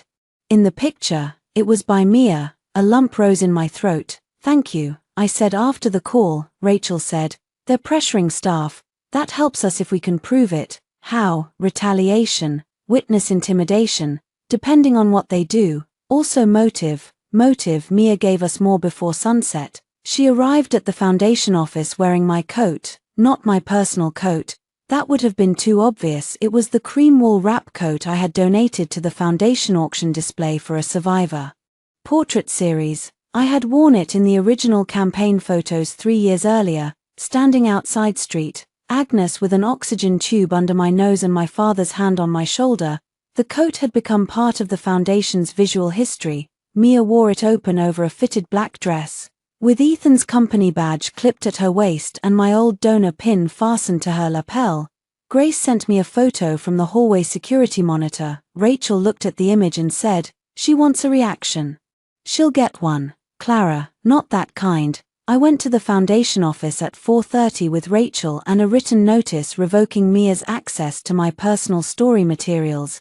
The foundation occupied the 4th floor of Ethan's company building, separated from Cole Urban Design by a glass bridge and a lot of legal fiction. I had designed the patient intake rooms myself, soft chairs, no harsh lighting, no framed photos of donors staring down at people asking for help when I stepped off the elevator. Conversations stopped. Grace sat at the front desk, eyes wide. Mia stood near the wall of campaign portraits. My portrait, the cream coat fell around her shoulders like a claim. Ethan was not with her. That made it better. Mia smiled when she saw me. Clara, she said, you should be resting. I am here to collect foundation materials used without my authorization. Her gaze flicked to Rachel. Of course you brought a lawyer. Of course you wore my coat.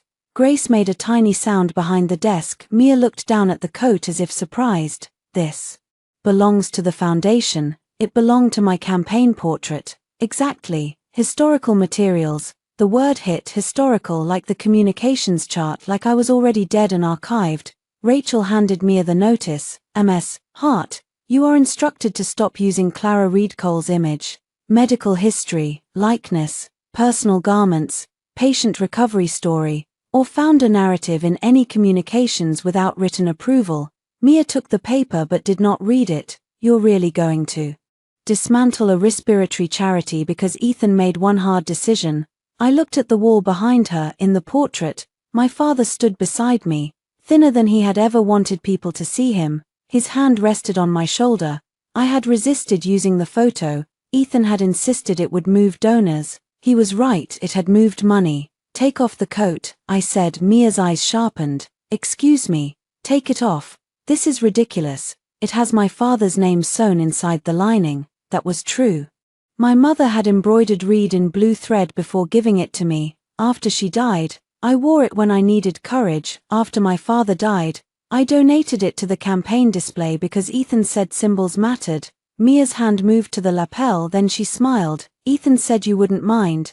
Ethan says many things that aren't true. He knows you better than anyone. No, he knows what I used to tolerate. The office was silent. Mia stepped closer, lowering her voice. You know what your problem is, Clara. You confuse suffering with importance. Rachel's head lifted. Mia continued, too pleased with the wound to stop.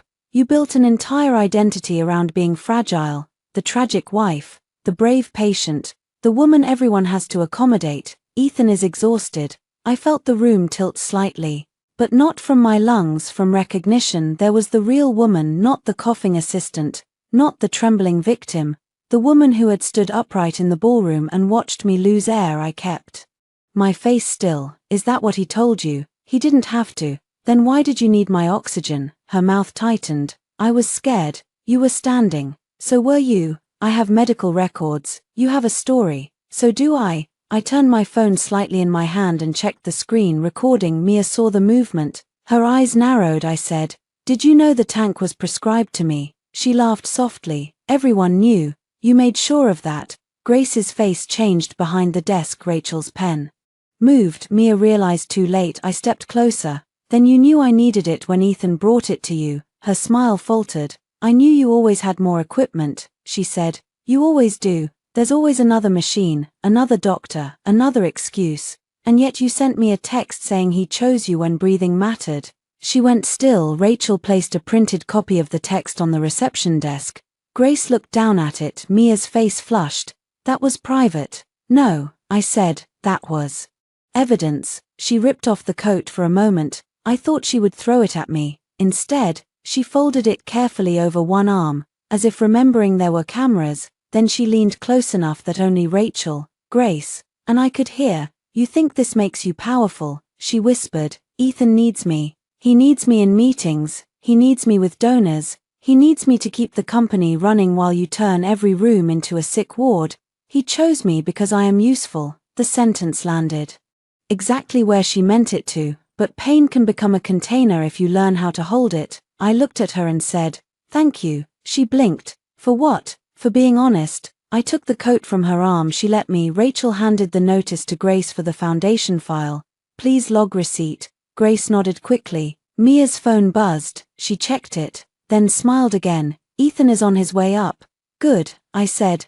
"Tell him I revoked the last communications access this morning." Her smile vanished. "You can't do that." "I did. The winter campaign launches next week. Not with my name. You're hurting patients." "No, I'm hurting the people who use patients as hostages." The elevator doors opened. Ethan stepped out, breathless, tie loose, eyes moving from Mia to me to the coat in my arms. "What is going on?" he demanded. Rachel answered before I could. "MS. Heart just confirmed." She knew the oxygen tank was prescribed to Clara. Mia's face snapped toward him. "That's not what I said." Grace stared at her desk. Ethan looked at me. "Clara, leave. This is my foundation office. It is located in my building, and funded by my trust." The words struck harder than I expected. Ethan glanced toward the staff cubicles, where people were pretending not to listen. "Not here," he said. "Yes," I said, "here." For once, the public room was mine. His jaw tightened. Rachel touched my elbow. "We have what we need." We walked to the elevator. Ethan followed. "Clara." I turned. Mia stood behind him in my portrait hallway, no longer wearing my coat, her face tight with the effort of looking wronged. Ethan stood between us, still undecided in the only way that mattered.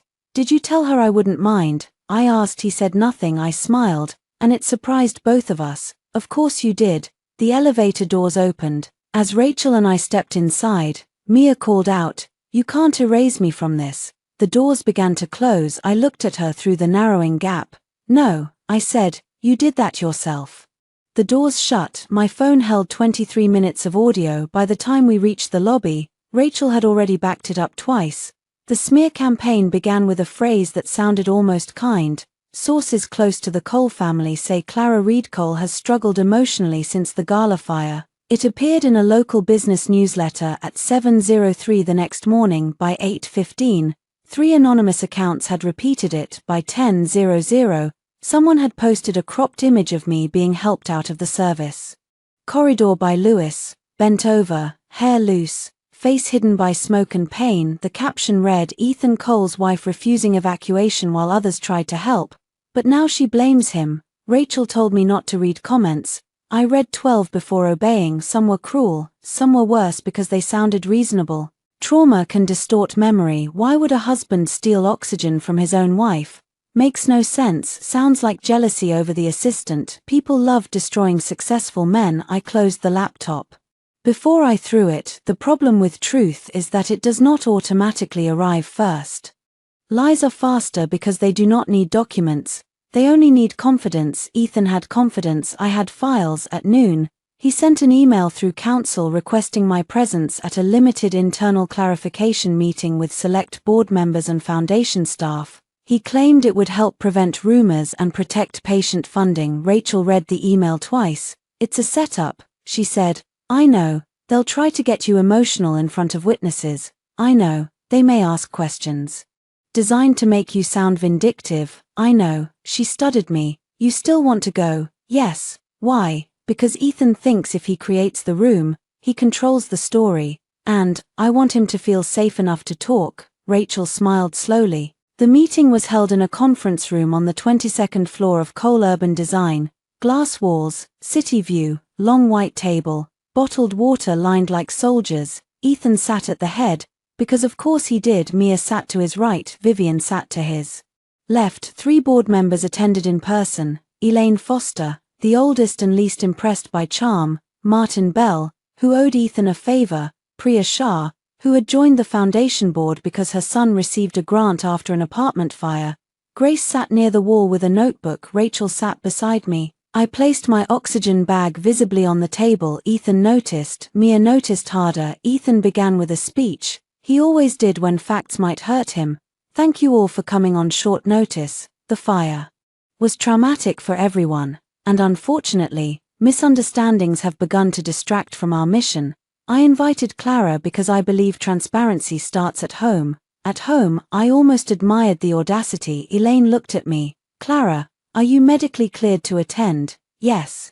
Do you need any accommodation? Ethan answered before I could. She has her oxygen.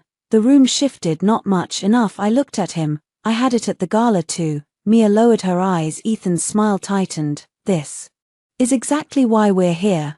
Partial statements create confusion, Rachel said. Full records solve confusion. Martin cleared his throat. Perhaps we should focus on moving forward. Priya looked at him. Moving forward from what? Silence. Ethan folded his hands. From a narrative that suggests I intentionally harmed my wife.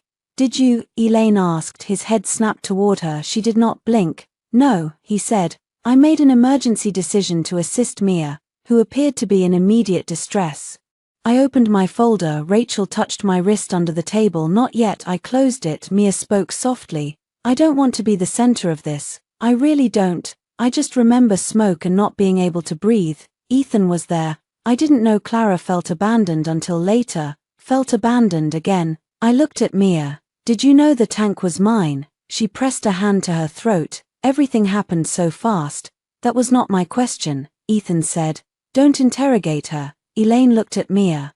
Answer. Mia's eyes shone. I knew Clara used oxygen sometimes. I didn't know that specific tank was prescribed. Grace looked up from her notebook. Rachel wrote something down. I said, yesterday, in the foundation office, you said everyone knew it was prescribed because I made sure of it. Mia's face froze. Ethan turned to her. She whispered, I didn't say it like that. Rachel opened her tablet. We have audio. Ethan's hand closed into a fist. Martin sat back. Priya looked at me with something new in her eyes. Ethan spoke before Rachel could play it. This is turning into an ambush. I laughed once. The room went quiet. Ethan, I said, you invited me. His face flushed. Vivian leaned forward. Clara, enough. Your bitterness is damaging everyone. Mia nearly died too. No, Rachel said. Mia was treated and released. Vivian glared. Are you a doctor? No, that's why we have Dr. Patel's letter. Rachel placed copies on the table. Ethan did not pick his up. Elaine did. Priya did. Martin hesitated, then did. I watched their faces as they read. Foreseeable risk, known high-risk patient, removal of access. Ethan said, medical hypotheticals don't capture the reality of a fire. I looked at him. Then say the reality. He stared at me. Say what you did. I helped Mia breathe. With what? A portable oxygen unit. Whose? He pushed back from the table. I won't participate in this theater. Whose? Ethan. His eyes flashed. Yours. The word hit the glass walls and stayed there. Mia went very still. Rachel wrote it down. Elaine looked at him over the top of the letter. You took Clara's oxygen unit, in a chaotic emergency. Knowing her condition, I knew she had a condition. I leaned forward. You knew I had lung damage. You knew Dr. Patel told me to carry it. You knew smoke could put me in the hospital. You knew all of that when you took it. His face hardened. And you knew Mia was terrified. There it is, I said. His eyes narrowed. That is your defense. She was terrified. I was medically at risk. You chose terror over risk because her fear mattered to you more than my body. Mia started crying. No tears fell. Vivian moved toward her. But Elaine raised one hand. Let Clara finish. Vivian looked offended enough to faint. I did not finish. I wanted Ethan to tell them why. I said, why what? Why you chose her. He laughed bitterly. Because she was right in front of me. I was right in front of you. Because she looked like she couldn't breathe. I couldn't breathe. Because I thought you could handle yourself. The sentence came out sharp and honest, and there it was, the whole marriage in 7 words. I thought you could handle yourself. I had handled myself through lung therapy, grief, donor dinners, Vivian's demands, Ethan's late nights, Mia's perfume, and every lonely appointment he missed because something urgent came up at work. I had handled myself so well that when I could not breathe, he still believed I would manage. Mia, who performed helplessness like an art, had won the oxygen. I sat back. Thank you, I said. Ethan blinked. Rachel closed her folder. We'll be requesting the meeting recording. Ethan's face changed. This meeting is confidential. Elaine looked toward the small ceiling camera. Is it recorded? Grace answered softly. All board conference rooms record by default unless disabled. Ethan turned toward her. Who authorized that? Grace swallowed. Company policy. Rachel smiled. Excellent. The meeting ended badly for Ethan, not publicly, not yet, but in the hallway outside. Martin avoided his eyes. Priya asked Rachel for Dr. Patel's contact information. Elaine told Ethan the board would need an independent review before the next public event. That was the first stage of collapse. Small, quiet, real. Ethan followed me to the elevator. Rachel stepped between us. He ignored her. Clara, stop weaponizing every conversation. I asked you to tell the truth. You edit truth into cruelty. You took my oxygen. His voice dropped. Do you want me to lose everything? I looked at him. For 6 years, that question would have pierced me. Ethan losing everything had always sounded like my failure. His stress, his company, his mother, his staff, his dream, his public image. Now it sounded like the wrong person asking for mercy. I wanted you not to take the one thing keeping me breathing. He looked away. The elevator arrived. Mia appeared behind him, her face no longer wet or soft. You're enjoying this, she said. I turned. No, you are. You finally have a way to punish him for caring about someone else, Rachel said. Mia, but I held up my hand. I stepped closer to Mia. Did you ask him to bring you the tank? Her mouth tightened. I asked him to help me. Did you see me using it? Smoke was everywhere. Did you see me reach for it? She looked at Ethan. He did not save her. Good. She whispered. I don't remember. Then remember this, I said. You may have been scared, but after the fire, when you were safe, you sent me a message telling me he chose you when breathing mattered. That was not fear, that was victory. The elevator doors opened again. This time I stepped inside. Ethan did not follow. In the lobby, my phone exploded with notifications. Rachel checked first. Her expression darkened. What? I asked. She turned the screen toward me. A lifestyle news site had posted a story. Jealous wife weaponizes fire tragedy against CEO husband and female assistant. Sources say. Below the headline was a cropped photo of me leaving the hospital without Ethan. The article claimed I had frozen foundation funds, threatened staff, and demanded control of company communications after becoming fixated on Ethan's assistant. My name sat in black letters above words like unstable, jealous, bitter, and revenge. I read the headline twice. Then I handed Rachel her phone. Now can we hit back? Rachel's smile was sharp. Not yet. I stared at her. She nodded toward the building behind us. Now we let them think it worked. At that exact moment, Ethan texted me. This is what happens when you refuse to resolve things privately. A second message followed. Come home tonight. Sign the clarification. I can still stop this. I looked at the glass doors of Cole Urban Design, where Ethan and Mia stood side by side in the lobby above us. Watching, I typed one sentence. I'll see you at the public event. Then I blocked him. Vivian Cole believed every war could be won at a dining table. She invited me to Sunday dinner with a message so formal it could have been engraved. Clara, this family has reached a painful point. We will gather at 7 to discuss how to preserve dignity for everyone involved. You are expected to attend. Expected? I showed Rachel. She said, no. I said, yes. Rachel looked at me the way doctors looked at bad test results. Clara, they'll all be there. That is why I said no. They'll say things they won't put in emails. That is why I am coming. The dinner took place at Vivian's townhouse, a 3-story brownstone with limestone steps and window boxes. She told everyone she maintained herself, though my monthly transfers had paid the gardener for years. The roof repair notification I declined still sat unanswered in my email. Rachel and I arrived at 7 exactly. Vivian opened the door herself. Her smile disappeared when she saw Rachel. I invited family, she said. I brought counsel. I replied. This is grotesque. Then we finally agree on the tone. Rachel coughed, wants to hide a laugh inside. The dining room was set for 8. Vivian had arranged the table like a painting, crystal glasses, white plates, silver candlesticks, a roast in the center no one would eat. Ethan stood near the fireplace with a drink in his hand. Mia sat beside Vivian's chair, wearing a simple black dress and the expression of a widow at her own funeral. Ethan's cousin Paul was there with his wife, Nina. Paul handled some of Vivian's personal investments and had once told me, after 3 glasses of wine, that Ethan was lucky I came with stability. Ethan's uncle Grant sat at the far end, already flushed from whiskey. Family, the word had been used against me so often it had lost shape. Vivian kissed the air beside my cheek. You look tired. I am. You should have stayed home. You expected me to attend. Her smile sharpened. So you do listen sometimes. Rachel stepped in before I could answer. Let's keep this efficient. Ethan set down his drink. This is not a deposition. Then stop behaving like future defendants, she said. Vivian's hand flew to her pearls. We sat. Mia placed herself across from me. That was deliberate. The first course was soup. No one touched it. Vivian began. Clara, I will speak plainly because nobody else seems willing. You are hurt. We understand that. But hurt does not give you the right to dismantle this family. This family watched Ethan take my oxygen tank. Uncle Grant groaned. Are we starting there? Yes, I said. Ethan rubbed his temple. Grant, don't. Paul leaned forward. Clara. Nobody is saying the incident wasn't frightening, but business is being affected. Vendors are nervous. Donors are asking questions.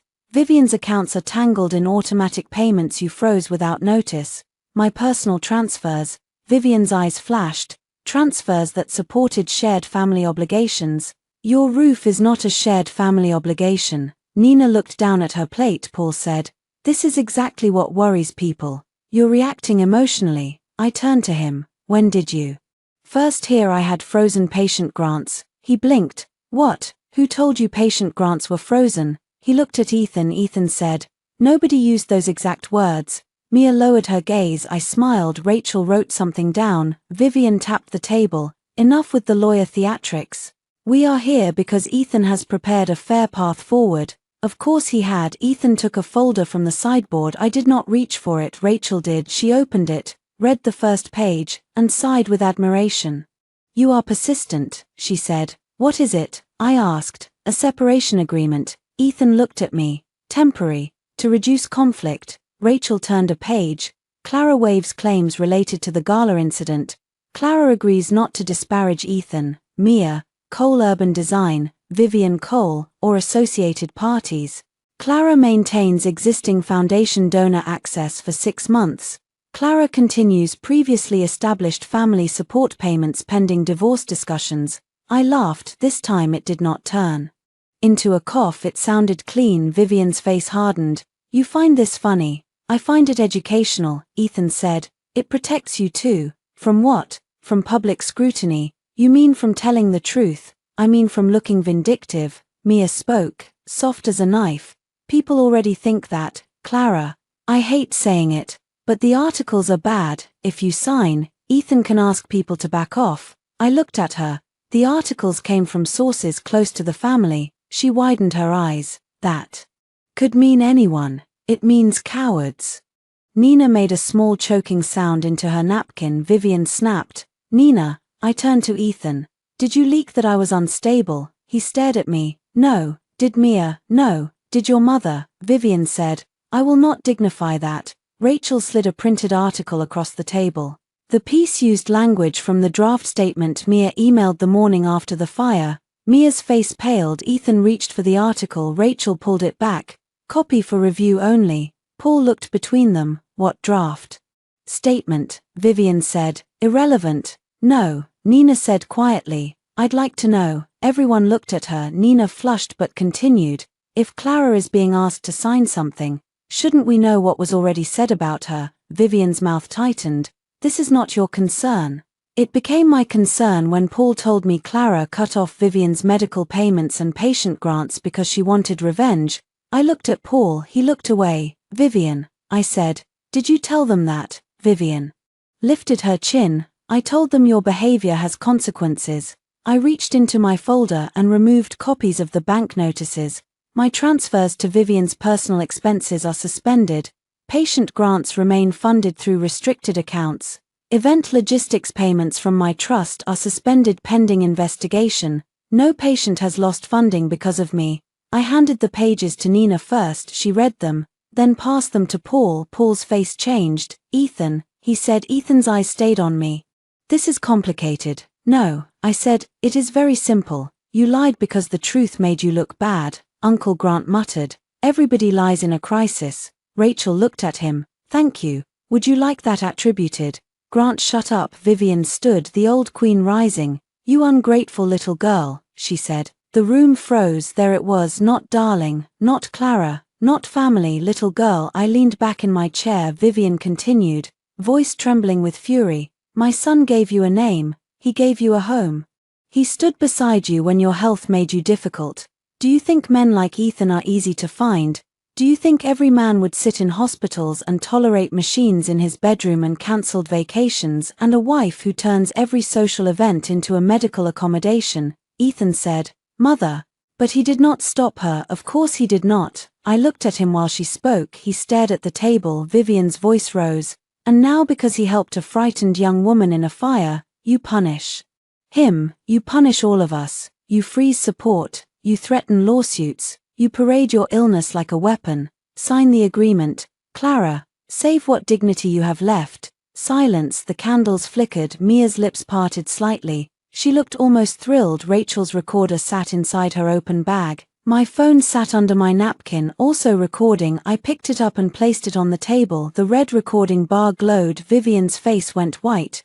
You recorded family dinner, she whispered. I looked around the table. Family watched me suffocate. No one answered. I stood, not quickly. My body still punished sudden movement, but steady enough. I took a separate envelope from my folder and placed it beside Vivian's untouched soup. What is that? She asked. Notice that my personal monthly support for your townhouse expenses, discretionary medical services, club dues, and household staff ends immediately. Her hand gripped the chair. You can't. I can. Ethan. Ethan stood. Clara, don't be cruel. I turned to him. Cruel is taking oxygen from someone who needs it. This is accounting. Paul looked at the notice, then at Vivian. You told me those were Ethan's payments. Vivian did not answer. Nina stared at her husband. You didn't know. Paul looked sick. Ethan stepped toward me. You're humiliating my mother. No. I said, I'm stopping the funding that allowed her to humiliate me. Mia pushed back her chair. This is disgusting. I turned to her. You are sitting at my mother-in-law's table while my husband asks me to waive claims against you. Choose your next word carefully. Her mouth closed. For the first time since I had met her, Mia Hart had nothing soft to say. Rachel gathered the unsigned agreement. We'll retain this. Ethan's face darkened. You can't take every document. You keep handing them to my client, Rachel said. It's becoming a theme. Vivian's voice shook. If you walk out tonight, Clara, do not expect this family to take you back. I looked at her. The absurdity of it almost made me gentle. You still think exile from this table is a punishment? Her eyes flashed. I picked up my bag. Ethan followed me to the foyer. Clara, he said, please. I stopped with my hand on the door. His voice broke slightly. This is going too far. I looked back at the dining room. Vivian stood rigid at the head of the table. Paul was reading the support notice with the expression of a man discovering the family fortune had a woman's signature under it. Nina watched me with something like apology. Mia stared at Ethan, waiting for him to choose her again. He looked exhausted. Maybe he was, but exhaustion was not repentance. Too far was the ballroom, I said. Everything after that is distance. He swallowed. Are you coming to the public event Thursday? He asked. There it was, the event. Cole Urban Design had announced a smaller community resilience briefing to reassure donors after the fire. Ethan would stand before cameras, speak about courage, and try to turn my near-death into proof of his leadership. I had received the invitation that morning. I'll be there, I said. His face tightened. Don't make a scene. I opened the door. I don't need to make one. You already did. Outside, the night air was cold and clean. I inhaled carefully. Rachel followed me down the townhouse steps. Behind us, through the tall windows, The Cole family began arguing over money, statements, and who had known what. It was the first time I heard them turn on each other. The sound was ugly. It was also honest. Ethan chose the Grand Meridian for the public event because he believed architecture could control memory. The Grand Meridian was not the hotel that burned. It was newer, brighter, all steel and glass and wide exits, no heavy drapes, no old wiring, no narrow ballroom corridor where a wife could be written out of her own emergency. The event title appeared on a screen behind the stage, Breathe Forward, a community resilience briefing. Under it, in smaller letters, hosted by Cole Urban Design and the Breathe Forward Foundation. My foundation's name still beside his company. For the last time, Rachel and I arrived through the main entrance at 6:40. I wore a white suit, low heels, and my oxygen bag at my side, not hidden, not apologized for. My hair was pinned back. My face looked thinner than it had a week earlier, but my eyes were clear. Reporters gathered near the stage, donors stood in clusters, whispering. Staff moved too quickly. Fear had entered Ethan's building before I did. Grace met us near registration. Her hands shook when she gave me a badge. Clara, she whispered, they changed the speaker order. How? Mia speaks before Ethan, then a short video tribute to first responders. Rachel looked at me. A video tribute, of course. Ethan wanted images. He wanted the hero photo projected large enough to overwrite every question. Where is Elaine? I asked. Back row, left side, and the AV booth. Grace pointed toward a raised platform behind the audience. Rachel touched my arm. Ready? I looked at the stage. Mia stood near the podium in a pale gray dress, holding note cards. Ethan spoke to a reporter beside her, smiling gravely. Vivian stood a few feet away in navy silk, one hand on Mia's shoulder. The family portrait had replaced me. Good, clear lines made clean cuts. I'm ready, I said. We took seats in the third row, center aisle. Ethan saw me as soon as he stepped toward the podium. His smile faltered, only for a second, then he recovered. Good evening, he said into the microphone. Thank you all for being here after a difficult week. His voice filled the room, warm and practiced. We gather not to relive fear, but to honor courage. The fire at our annual benefit reminded us how fragile life can be, and how important it is to stand together in moments of crisis. I watched his hands, steady on the podium. Those hands had taken my tank. He continued. Before I speak further, Mia Hart has asked to share a few words as one of the staff members most directly affected. Mia stepped forward. She looked smaller under stage lights, softer. The rescued woman. She glanced toward me, then away. I'm not used to speaking publicly, she began. But I wanted to thank everyone who reached out. That night was terrifying. I remember smoke. I remember people shouting.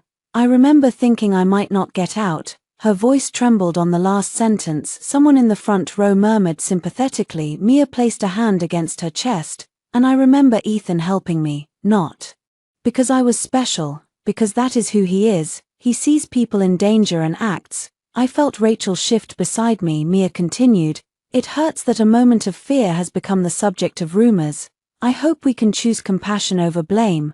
Compassion. There were words that should have sued people for misuse. Mia stepped back to gentle applause. Ethan touched her elbow as she passed him. The cameras caught it, then he faced the room. My assistant is brave, he said. My wife is recovering. My company is cooperating fully with investigators. And I want to be clear, any suggestion that I knowingly endangered Clara is false. There it was, the denial, clean, public, useful. Rachel opened her folder. Ethan continued. In a chaotic fire, I assisted those closest to me. Emergency decisions are imperfect, but they are made in good faith. I stood. The room turned, not all at once, in ripples. The third row, then the second, then the cameras, then Ethan. His eyes locked on mine. Clara, he said. Still into the microphone. That was his mistake. My voice did not need a microphone at first, but Elaine Foster stood from the back row and said, "Let her speak." The room shifted again. Ethan looked at Elaine as if she had betrayed him. She walked down the aisle with two other board members behind her. Mrs. Reed Cole has the floor, Elaine said. Mia's face went pale. Vivian stepped toward the stage stairs. This is not appropriate. Rachel stood beside me. It is necessary. A technician at the AV Booth looked toward Elaine. Elaine nodded. The large screen behind Ethan went black. A murmur passed through the room. Ethan turned. What is this? Rachel walked to the podium with a flash drive. Evidence preserved in relation to the gala fire, she said. Medical records, emergency response documentation, security footage, relevant communications. All materials have been provided to counsel and appropriate reviewing parties. Ethan reached for the microphone. Elaine said, "Do not." He froze. For the first time in all the years I had known him, Ethan Cole stood in front of a room he could not command. Rachel gestured to me. I stepped to the second microphone placed near the aisle. My lungs tightened, but not dangerously. I took one careful breath, then another. "My name is Clara Reed Cole," I said. "The foundation you see on that screen began with my medical story, my family trust, and my father's last donation. I did not come here to discuss rumors, I came to correct a lie." The room fell silent. Ethan's face hardened. "Clara." I looked at him. "You said any suggestion you knowingly endangered me was false." "It is." "Then watch." The screen lit up. First came the loading bay reflection, grainy, rain-streaked, red emergency lights. There I was in the ballroom reflection, reaching for the oxygen tank. A caption appeared at the bottom, Grand Meridian Independent Reconstruction from Preserved Grand Wilshire Loading Bay Camera, 10:42 p.m. The footage played. Ethan reaching me, Ethan taking the tank, my hand following, Mia standing, Ethan pressing the mask to Mia's face. Gasps moved through the room, not loud. "Worse, human," Mia whispered. "That's distorted." Rachel lifted the microphone. "The original file and metadata have been preserved." The footage stopped on the frame of Ethan holding the tank. Then audio began. Smoke, alarm, coughing, my voice, ragged. "Ethan, I need it." His voice. "Mia needs it." Mine. "This is prescribed to me." His. "Don't do this." Mine. "Don't do what?" His. "Compete with her." The room changed. You could feel it. The sympathy Mia had collected began to slide off her like rain off glass. Ethan's mouth opened, then closed. Vivian gripped the edge of a chair. The audio continued. Mia coughing. Ethan saying, "Clara, stop making this about you." Someone in the audience said, "Oh my God." The screen changed. Hospital record. Patient reports prescribed portable oxygen unavailable after spouse removed device. Dr. Patel's letter. Removal of access to prescribed oxygen during acute smoke exposure would pose a foreseeable risk. Emergency response note from Jenna Brooks. Patient stated repeatedly, "He took my oxygen." Then the photo of the recovered tank, my prescription label, Mia's lipstick on the mask. Mia made a sound, not a sob, a trapped sound. The screen changed again. Mia's text, "He chose me when breathing mattered." The room erupted. Ethan turned toward Mia. "You sent that." She stared at the screen as if it had betrayed her. Rachel's voice cut through the murmurs. "There is more." The foundation office audio played next. Mia's voice filled the room. "Everyone knew. You made sure of that." My voice. "Then you knew I needed it when Ethan brought it to you." Mia's voice. "You always had more equipment. You always do." Then the sharper part, "Ethan needs me. He needs me in meetings. He needs me with donors. He needs me to keep the company running while you turn every room into a sick ward. He chose me because I am useful." A donor in the front row stood and walked out. Then another. Mia turned to Ethan. "That was edited," Rachel said. "Full file available for review." The screen changed again. Email chain. Mia, 1:06 a.m. "We should avoid details about Clara's oxygen use unless absolutely necessary. Her emotional state may complicate the message. Recommend framing her as safely treated and focusing public attention on Ethan's quick action assisting staff." Ethan's reply. "Agreed. Clara will calm down. Draft the statement for her signature." The room went completely quiet. No murmurs, no shifting, no coughs. Silence can be louder than scandal when it arrives after proof. I looked at Ethan. His face had gone gray. "Clara," he said, but not into the microphone. I answered into mine. "You did not call an ambulance for me. You did not bring my tank back. You went to Mia's hospital room. Then you approved a statement saying I misplaced my oxygen." He shook his head slowly. "I was trying to manage a crisis." "I was the crisis you managed." He flinched. "Good." I turned toward the audience. "For 6 years, I protected this marriage. I protected Ethan's image. I allowed my story, my illness, my father's trust, and my name to support this foundation because I believed we were helping people breathe easier. My voice shook. I let it. Last week, when I could not breathe, my husband decided my oxygen was more useful on another woman's face. Then he asked me to sign a document saying it was my fault. Rachel placed the non-disparagement agreement on the podium camera. The screen showed the signature line. Clara Reed Cole, no signature. Applause did not come. This was not that kind of moment. Instead, people looked at Ethan, really looked at the handsome CEO, the devoted husband, the man who had stood under emergency lights holding another woman and my oxygen tank. Elaine stepped to the podium. As chair of the Foundation Review Committee, she said, "I am announcing an immediate independent investigation into the gala incident, all related communications, and the use of Foundation assets. Mr. Cole will step back from Foundation operations pending review. Ms. Hart is placed on administrative leave effective immediately." Mia cried, "Elaine, please." Elaine did not look at her. "Security will escort Ms. Hart from restricted offices after she collects personal belongings." The word security hit Mia harder than any insult could have. Ethan turned on Elaine. "You cannot remove me from my own event." Elaine's expression was cold. "You invited the board." Reporters began shouting questions. "Mr. Cole, did you take your wife's oxygen? Ms. Hart, did you know she needed it? Mrs. Reed Cole, are you filing for divorce?" I looked straight at the nearest camera. "Yes," I said. The room erupted. Ethan stepped off the stage toward me. Rachel moved in front of him. Elaine signaled security. He stopped for one moment.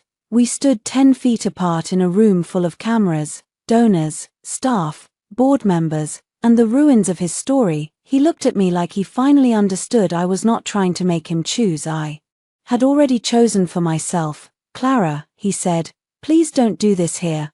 I looked at the screen behind him, frozen on the image of his email. "Clara will calm down." I lifted my bare left hand. "No ring. I'm calm," I said. That was the line the cameras caught, not because I planned it, because truth, when it finally gets air, knows where to stand. The emergency board meeting began 20 minutes after the public event collapsed. I did not attend the first half. I sat in a small side office with Rachel, Grace, and my oxygen concentrator while the building outside rearranged itself around truth. Through the glass wall, I watched donors leave in tight groups. Reporters lingered near the elevators. Staff whispered near corners. Security escorted Mia down the hallway at 8:14 p.m. She had stopped crying. Her face looked bare without performance. When she saw me through the glass, she slowed for 1 second. I thought she might apologize. Instead, she mouthed one word, "bitch," then security moved her along. Grace, sitting beside me, made a sound between a gasp and a laugh. Rachel looked up from her tablet. "That helps if she says it near cameras." I almost smiled. Almost at 8:37, Elaine entered the office. She looked older than she had an hour earlier. "I owe you an apology," she said. I stood carefully. "You don't owe me what Ethan did. I owe you for not asking harder questions when the first statement came through. I did not know what to do with that." Real apologies were heavier than fake ones. Elaine placed a folder on the desk. "The board has voted to remove Cole Urban Design from Foundation operations pending investigation. Ethan is suspended from all Foundation-facing authority. We are also opening review of the event contract, communications approvals, and fund transfers."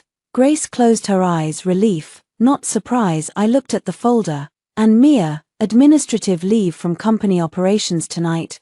Termination likely after legal review. Her access credentials are deactivated." Rachel asked, "And Ethan's company role?" Elaine's mouth tightened. "That is more complicated. Cole Urban Design's board meets tomorrow morning, but investors are already calling." "Good, not because I wanted his company destroyed, because consequences should know where to knock." Elaine turned to me. "Clara, the Foundation should never have moved your story under company communications." "No, I should have noticed." "Yes, she accepted it. That made me respect her more." "We would like you to resume founder authority," she said, "if you are willing." I looked at the Foundation logo on the folder. Breathe forward. The name hurt now, but not enough to abandon the patients Ethan had used as shields. "I'll resume only after governance is separated from Cole Urban Design," I said. "Independent communications, independent accounts, independent board review." No use of my medical history without my approval. Elaine nodded, agreed. And Grace gets protection. Grace looked up quickly. Clara.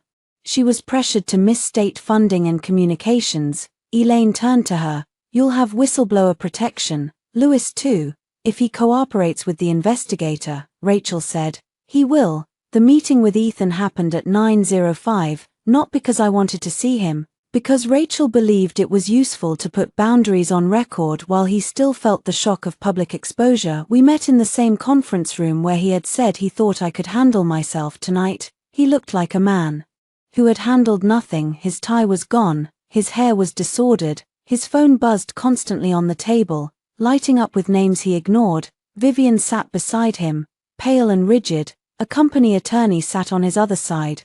Paul was not there. Mia was not there for the first time in months. Ethan sat without her. He looked smaller. Rachel placed documents on the table. Formal notice, she said. Clara is filing for divorce. She is withdrawing all personal guarantees, image permissions, medical story authorizations, and trust-backed operational support not legally restricted to patient grants. Separate notices are already filed. Ethan looked at the papers as if they were written in a language he had refused to learn. Clara, he said, can we talk alone? No. His eyes moved to Rachel. 5 minutes. No, I said. He flinched at the firmness. Vivian spoke, voice hoarse. You have made your point. I looked at her. No, I survived your point. Her mouth tightened. Ethan leaned forward. I did not know Mia sent that text. Would it have changed anything? Yes. How? He opened his mouth. No answer came. I nodded. Exactly. He rubbed both hands over his face. I was angry. I was scared. The company was under pressure. Mia said if the story became about you and the oxygen, investors would panic. Legal said we needed a clean statement. My mother said families handle things privately. Everything moved fast. Fire moves fast, I said. Lies took planning. His eyes filled. I had not seen Ethan cry since my father's funeral. Even then, I had not been sure whether he cried for my father or for the way grief made him look noble tonight. The tears looked real. They also looked late. I should have given it back, he said. The second we got outside, I should have gone to you. Yes, I should have told the truth at the hospital. Yes, I should have stopped Mia. Yes, I should have protected you. I looked at him. You should have not been the person I needed protection from. He covered his mouth with one hand. Vivian whispered, Ethan. I turned to her. Do not comfort him for finally naming what he did. Her eyes flashed. You have no idea what it is like to watch your child be destroyed. No, I said, but I know what it is like to watch your son take my oxygen and then watch you call me dramatic. She looked away first. That was new. Rachel slid the first document across. Temporary communication protocol. Ethan will not contact Clara directly. All contact through counsel. Ethan and Vivian will not make public statements about Clara's medical or mental health. Any violation triggers immediate legal action. Ethan's attorney read quickly. This is broad, he said. Rachel smiled. Your client went broad first. The attorney did not argue. The next document addressed the marital home, financial accounts, and temporary expenses. Ethan tried to object when he saw that my personal transfers to Vivian remained terminated. That has nothing to do with our marriage, he said. It has everything to do with people mistaking my money for family loyalty. Vivian inhaled sharply. I did not look at her. Ethan said. My mother depends on some of that support. She has a son. His face reddened. I have company liquidity issues because you froze foundation transfers. You have company liquidity issues because your business used my restricted trust support like a cushion. His attorney looked at him. Ethan looked away. Rachel marked something on her copy. Another small wound, another truth leaking out at 10:12. Vivian stood abruptly. I will not sit here while this woman dismantles my family. Rachel looked up. You may leave. Vivian stared at her. Nobody rushed to stop her. She gathered her purse and walked to the door. Before leaving, she turned to me. You will be alone when this excitement fades, she said. There it was. The oldest threat. You have no family. You have no one. You will come back because loneliness is worse than disrespect. I looked at Ethan. He looked at the table, still not stopping her. Vivian, I said. She paused. My loneliness never took my oxygen. Her face twisted. Then she left. Ethan closed his eyes at 10:40. We signed temporary orders, not the divorce yet, not the final settlement, but the first legal shape of separation. When Ethan picked up the pen, his hand shook. I watched the man who had expected my signature on every document now place his on terms he had not written. He signed, then I signed. Clara Reed, not Reed Cole. The attorney noticed. Ethan did too. His eyes lifted to mine. I capped the pen. What? I asked. He shook his head, but I knew a name can leave before a person does. The next morning, Cole Urban Design's board suspended Ethan from public-facing leadership pending review. The announcement used careful language, but careful language could not hide the impact. 2 investors paused discussions. The city postponed a redevelopment award. The insurance carrier requested all communications related to the gala. Mia's termination came by noon. She called me at 12:08. Rachel told me not to answer. I did anyway, on speaker, with Rachel recording. Mia did not bother with softness. You ruined my life. No, I said, you tried to build it on my lungs. You think Ethan loves you now. He doesn't, he just hates losing. I'm not doing this for him to love me. Then why? I looked at the signed temporary orders on Rachel's desk, because I love myself enough to stop letting people call survival selfish. She laughed, bitter and thin. He'll come back to me, maybe. That silenced her. I meant it. Maybe Ethan would. Maybe he would chase the woman who made him feel needed instead of the wife who made him accountable. Maybe they deserved each other in the bleak economy of selfish people. I did not care anymore. Mia hung up. Rachel saved the recording at 3. Grace forwarded a message Mia had sent to staff before her access disappeared. Clara played victim and took everything from us. Remember who actually kept this place running? Elaine replied to the entire staff. The foundation will not tolerate retaliation, defamation, or misuse of patient-centered work to obscure misconduct. Clara Reed remains founder and primary authorized representative. Questions may be directed to independent counsel.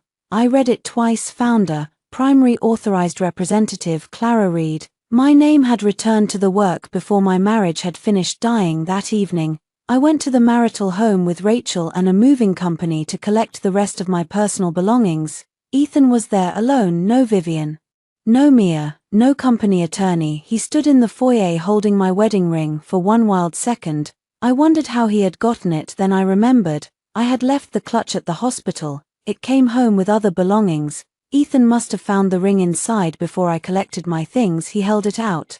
I kept it safe, he said. The sentence was so absurdly small that it nearly broke me. He kept the ring safe, not the oxygen. The ring. I looked at it in his palm. I don't need it. His face crumpled. Clara, the movers waited behind me. Rachel stood near the door. Ethan stepped closer. I know I don't deserve forgiveness tonight, ever. I said. The word landed hard. He swallowed. Ever. I am not saying I'll hate you forever. I'm saying forgiveness is not a bridge back into my life. He stared at me. The house around us looked staged for a life no longer running. The wedding photo above the console table, the bowl where he dropped his keys, the staircase where I had once sat at 2 in the morning waiting for him to come home from late strategy sessions with Mia. He whispered, I loved you. I believed him. That was the worst part. Ethan had loved me in the way selfish people love, as long as love did not cost him admiration, as long as it did not embarrass him, as long as my needs stayed manageable and my pain stayed useful. I know, I said, that was never enough. He closed his hand around the ring. I walked past him into the house. The movers followed. At the top of the stairs, I heard Ethan call my name. I did not turn, not because I was strong, because I had learned that turning around was where he lived. The last thing I took from the marital home was not expensive. It was a chipped blue mug from the back of the kitchen cabinet. My father had bought it at a hospital gift shop during my first pulmonary rehab program. It said breathe in uneven white letters. The kind of cheerful command that made sick people want to throw things. I hated it when he gave it to me. Then he filled it with tea every morning for 3 weeks and sat beside me while I practiced walking from the bedroom to the hallway without stopping. After he died, I kept the mug because grief turns ugly objects sacred. Ethan had tried to throw it out twice. It doesn't match anything. He said he was right. It did not match the marble kitchen, the imported plates, the marriage built to photograph well. It matched me. I wrapped it in newspaper and placed it in the final box. The house was almost empty of me now. My closet had been cleared, my office shelves stripped, my medical equipment gone, my mother's photo removed from the hallway wall. The guest room where I recovered after procedures no longer held the extra blankets I kept folded in the bottom drawer. Ethan stood in the doorway of the kitchen, watching. He had not interfered. That was new too. The movers carried boxes through the foyer.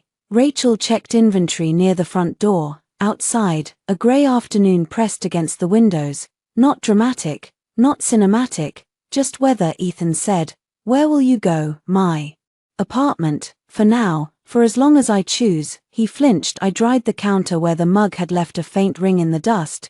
"You don't have to tell me," he said quickly. I hope it's safe." "It is. Good." The word hung between us, useless and sincere. He looked tired in daylight, not public tired, not gala tired, real tired, stubble along his jaw, shadows under his eyes, no watch, no polished shoes. He looked like a man discovering that consequences did not respect tailoring. "I met with the board this morning," he said. "I did not ask," he continued anyway. "They're asking me to step down as CEO during the investigation."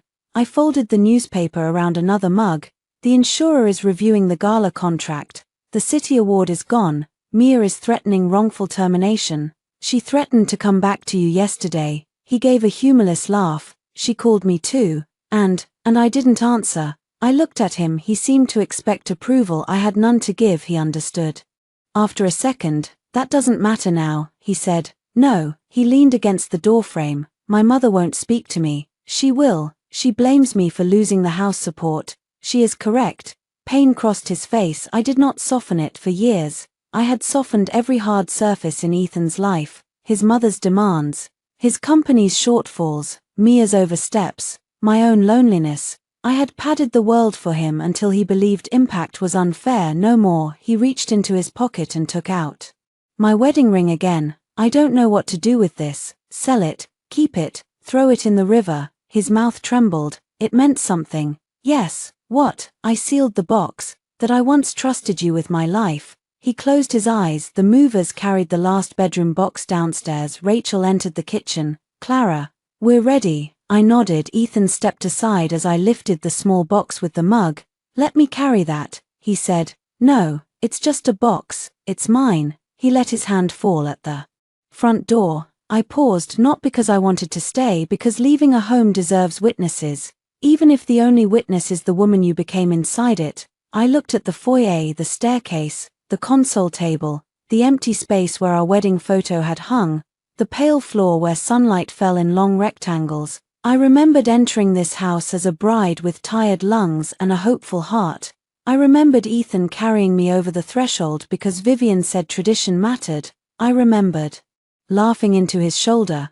I remembered believing love was a place it was not. Love was behavior, and behavior had dragged my oxygen away. Ethan stood behind me. "Clara," he said, "if there had been no fire, would you have stayed?" I looked back. That question was the last gift he could give me without meaning to. I thought about it honestly. The missed appointments, the texts he hid, the way Mia's name entered every day like a third set of keys, Vivian's comments, the foundation reshuffle, the slow erasure, the quiet bargains I made with myself because being alone had seemed worse than being diminished. "Yes," I said. His face changed. "Hope, horror, both." "I would have stayed too long," I continued. "That's why the fire matters. It showed me the end before I wasted the rest of my life walking toward it." He gripped the ring. "I'm sorry," he said for the first time. He said it with no explanation attached, no chaos, no fear, no Mia, no career, no mother, no donors, just sorry. I let the word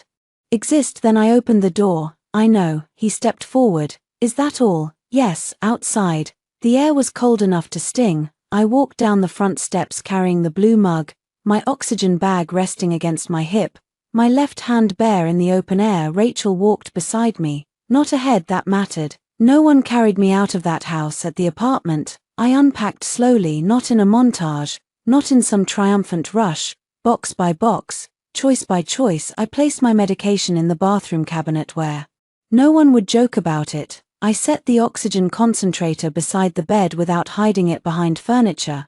I hung my mother's photo across from the window.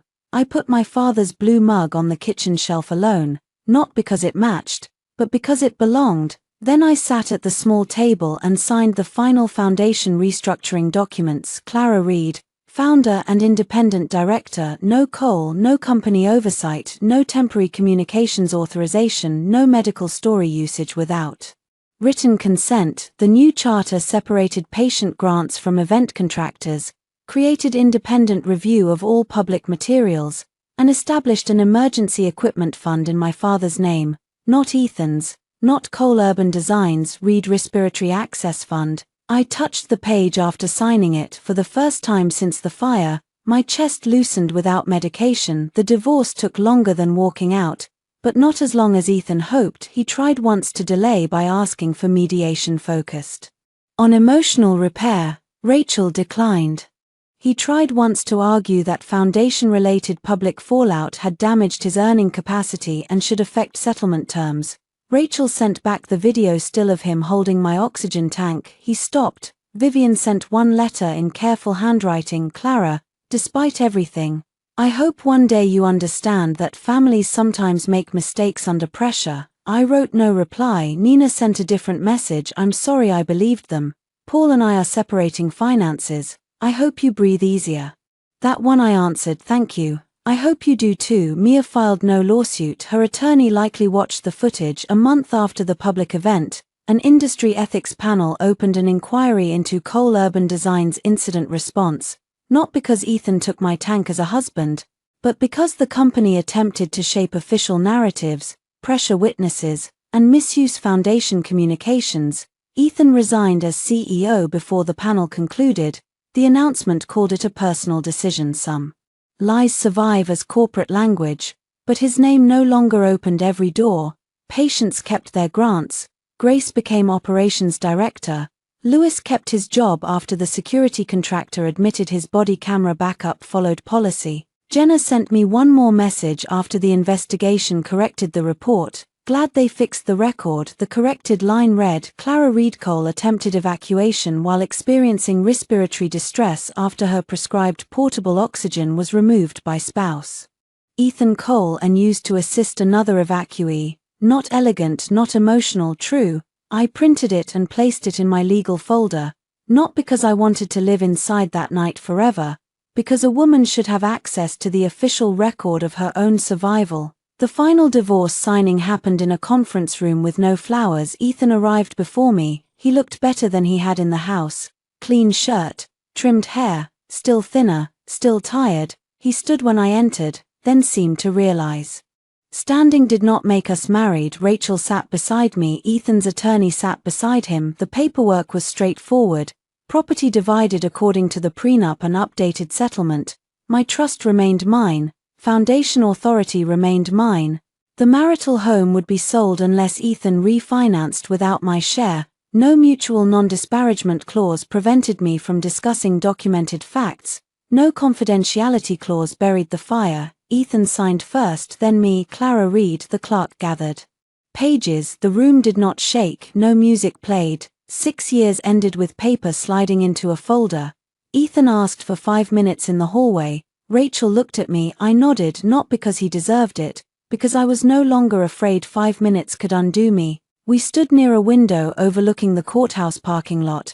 People moved below us with folders and coffees and lived splitting or repairing in rooms like ours. Ethan held something in his hand, the ring again. I couldn't sell it, he said. I looked at the diamond. It caught the light beautifully. That had always been the problem. Beautiful things could still cut. I don't want it, I said. I know, he swallowed. I'm going to give it to the fund, if that's okay. Sell it, use the money for equipment. I studied him. Maybe it was a gesture, maybe guilt, maybe another attempt to enter the story as a man who did something noble at the end. I could reject it, I could accept it. Either choice would be mine. Send it through Rachel, I said. He nodded. A small, sad smile touched his mouth. Of course. We stood in silence. Then he said, I keep thinking about what you said, that you would have stayed too long. I looked out the window. I meant it, I know. He took a breath. I hate that the worst thing I ever did is what saved you from me. I turned back to him. There was nothing to comfort there, so I did not. I hope you become someone who understands why that sentence is true, I said. His eyes reddened. Goodbye, Clara, goodbye. Ethan. I walked away first outside. Rachel waited by the car. She did not ask how I felt. Another kindness. I looked up at the sky, clear, sharp blue, the kind of day that made breathing seem simple to people who had never had to negotiate with their lungs. My oxygen bag rested against my side. I placed one hand on it, not with shame, with gratitude. I had once believed walking out of flames meant survival. Now I knew survival was only the doorway. The harder thing was walking out of the story built around the flames, the story where I was fragile, jealous, difficult, dramatic, lucky to be loved, lucky to be tolerated, lucky Ethan had stayed. I had walked out of that too. I went back to my apartment and opened the windows. Cold air moved through the rooms. My father's mug sat on the shelf. My mother's photo caught the light. Foundation papers waited on the table beside a list of patients approved for new portable oxygen grants. I made tea. I drank it slowly. My phone buzzed once. A news alert. Cole. Urban Design founder Ethan Cole resigns amid ongoing investigation into charity gala fire response. I read the headline, then I turned off notifications outside. The city kept moving inside. Nothing demanded that I become smaller to keep peace. I stood by the open window and breathed carefully, fully. Mine.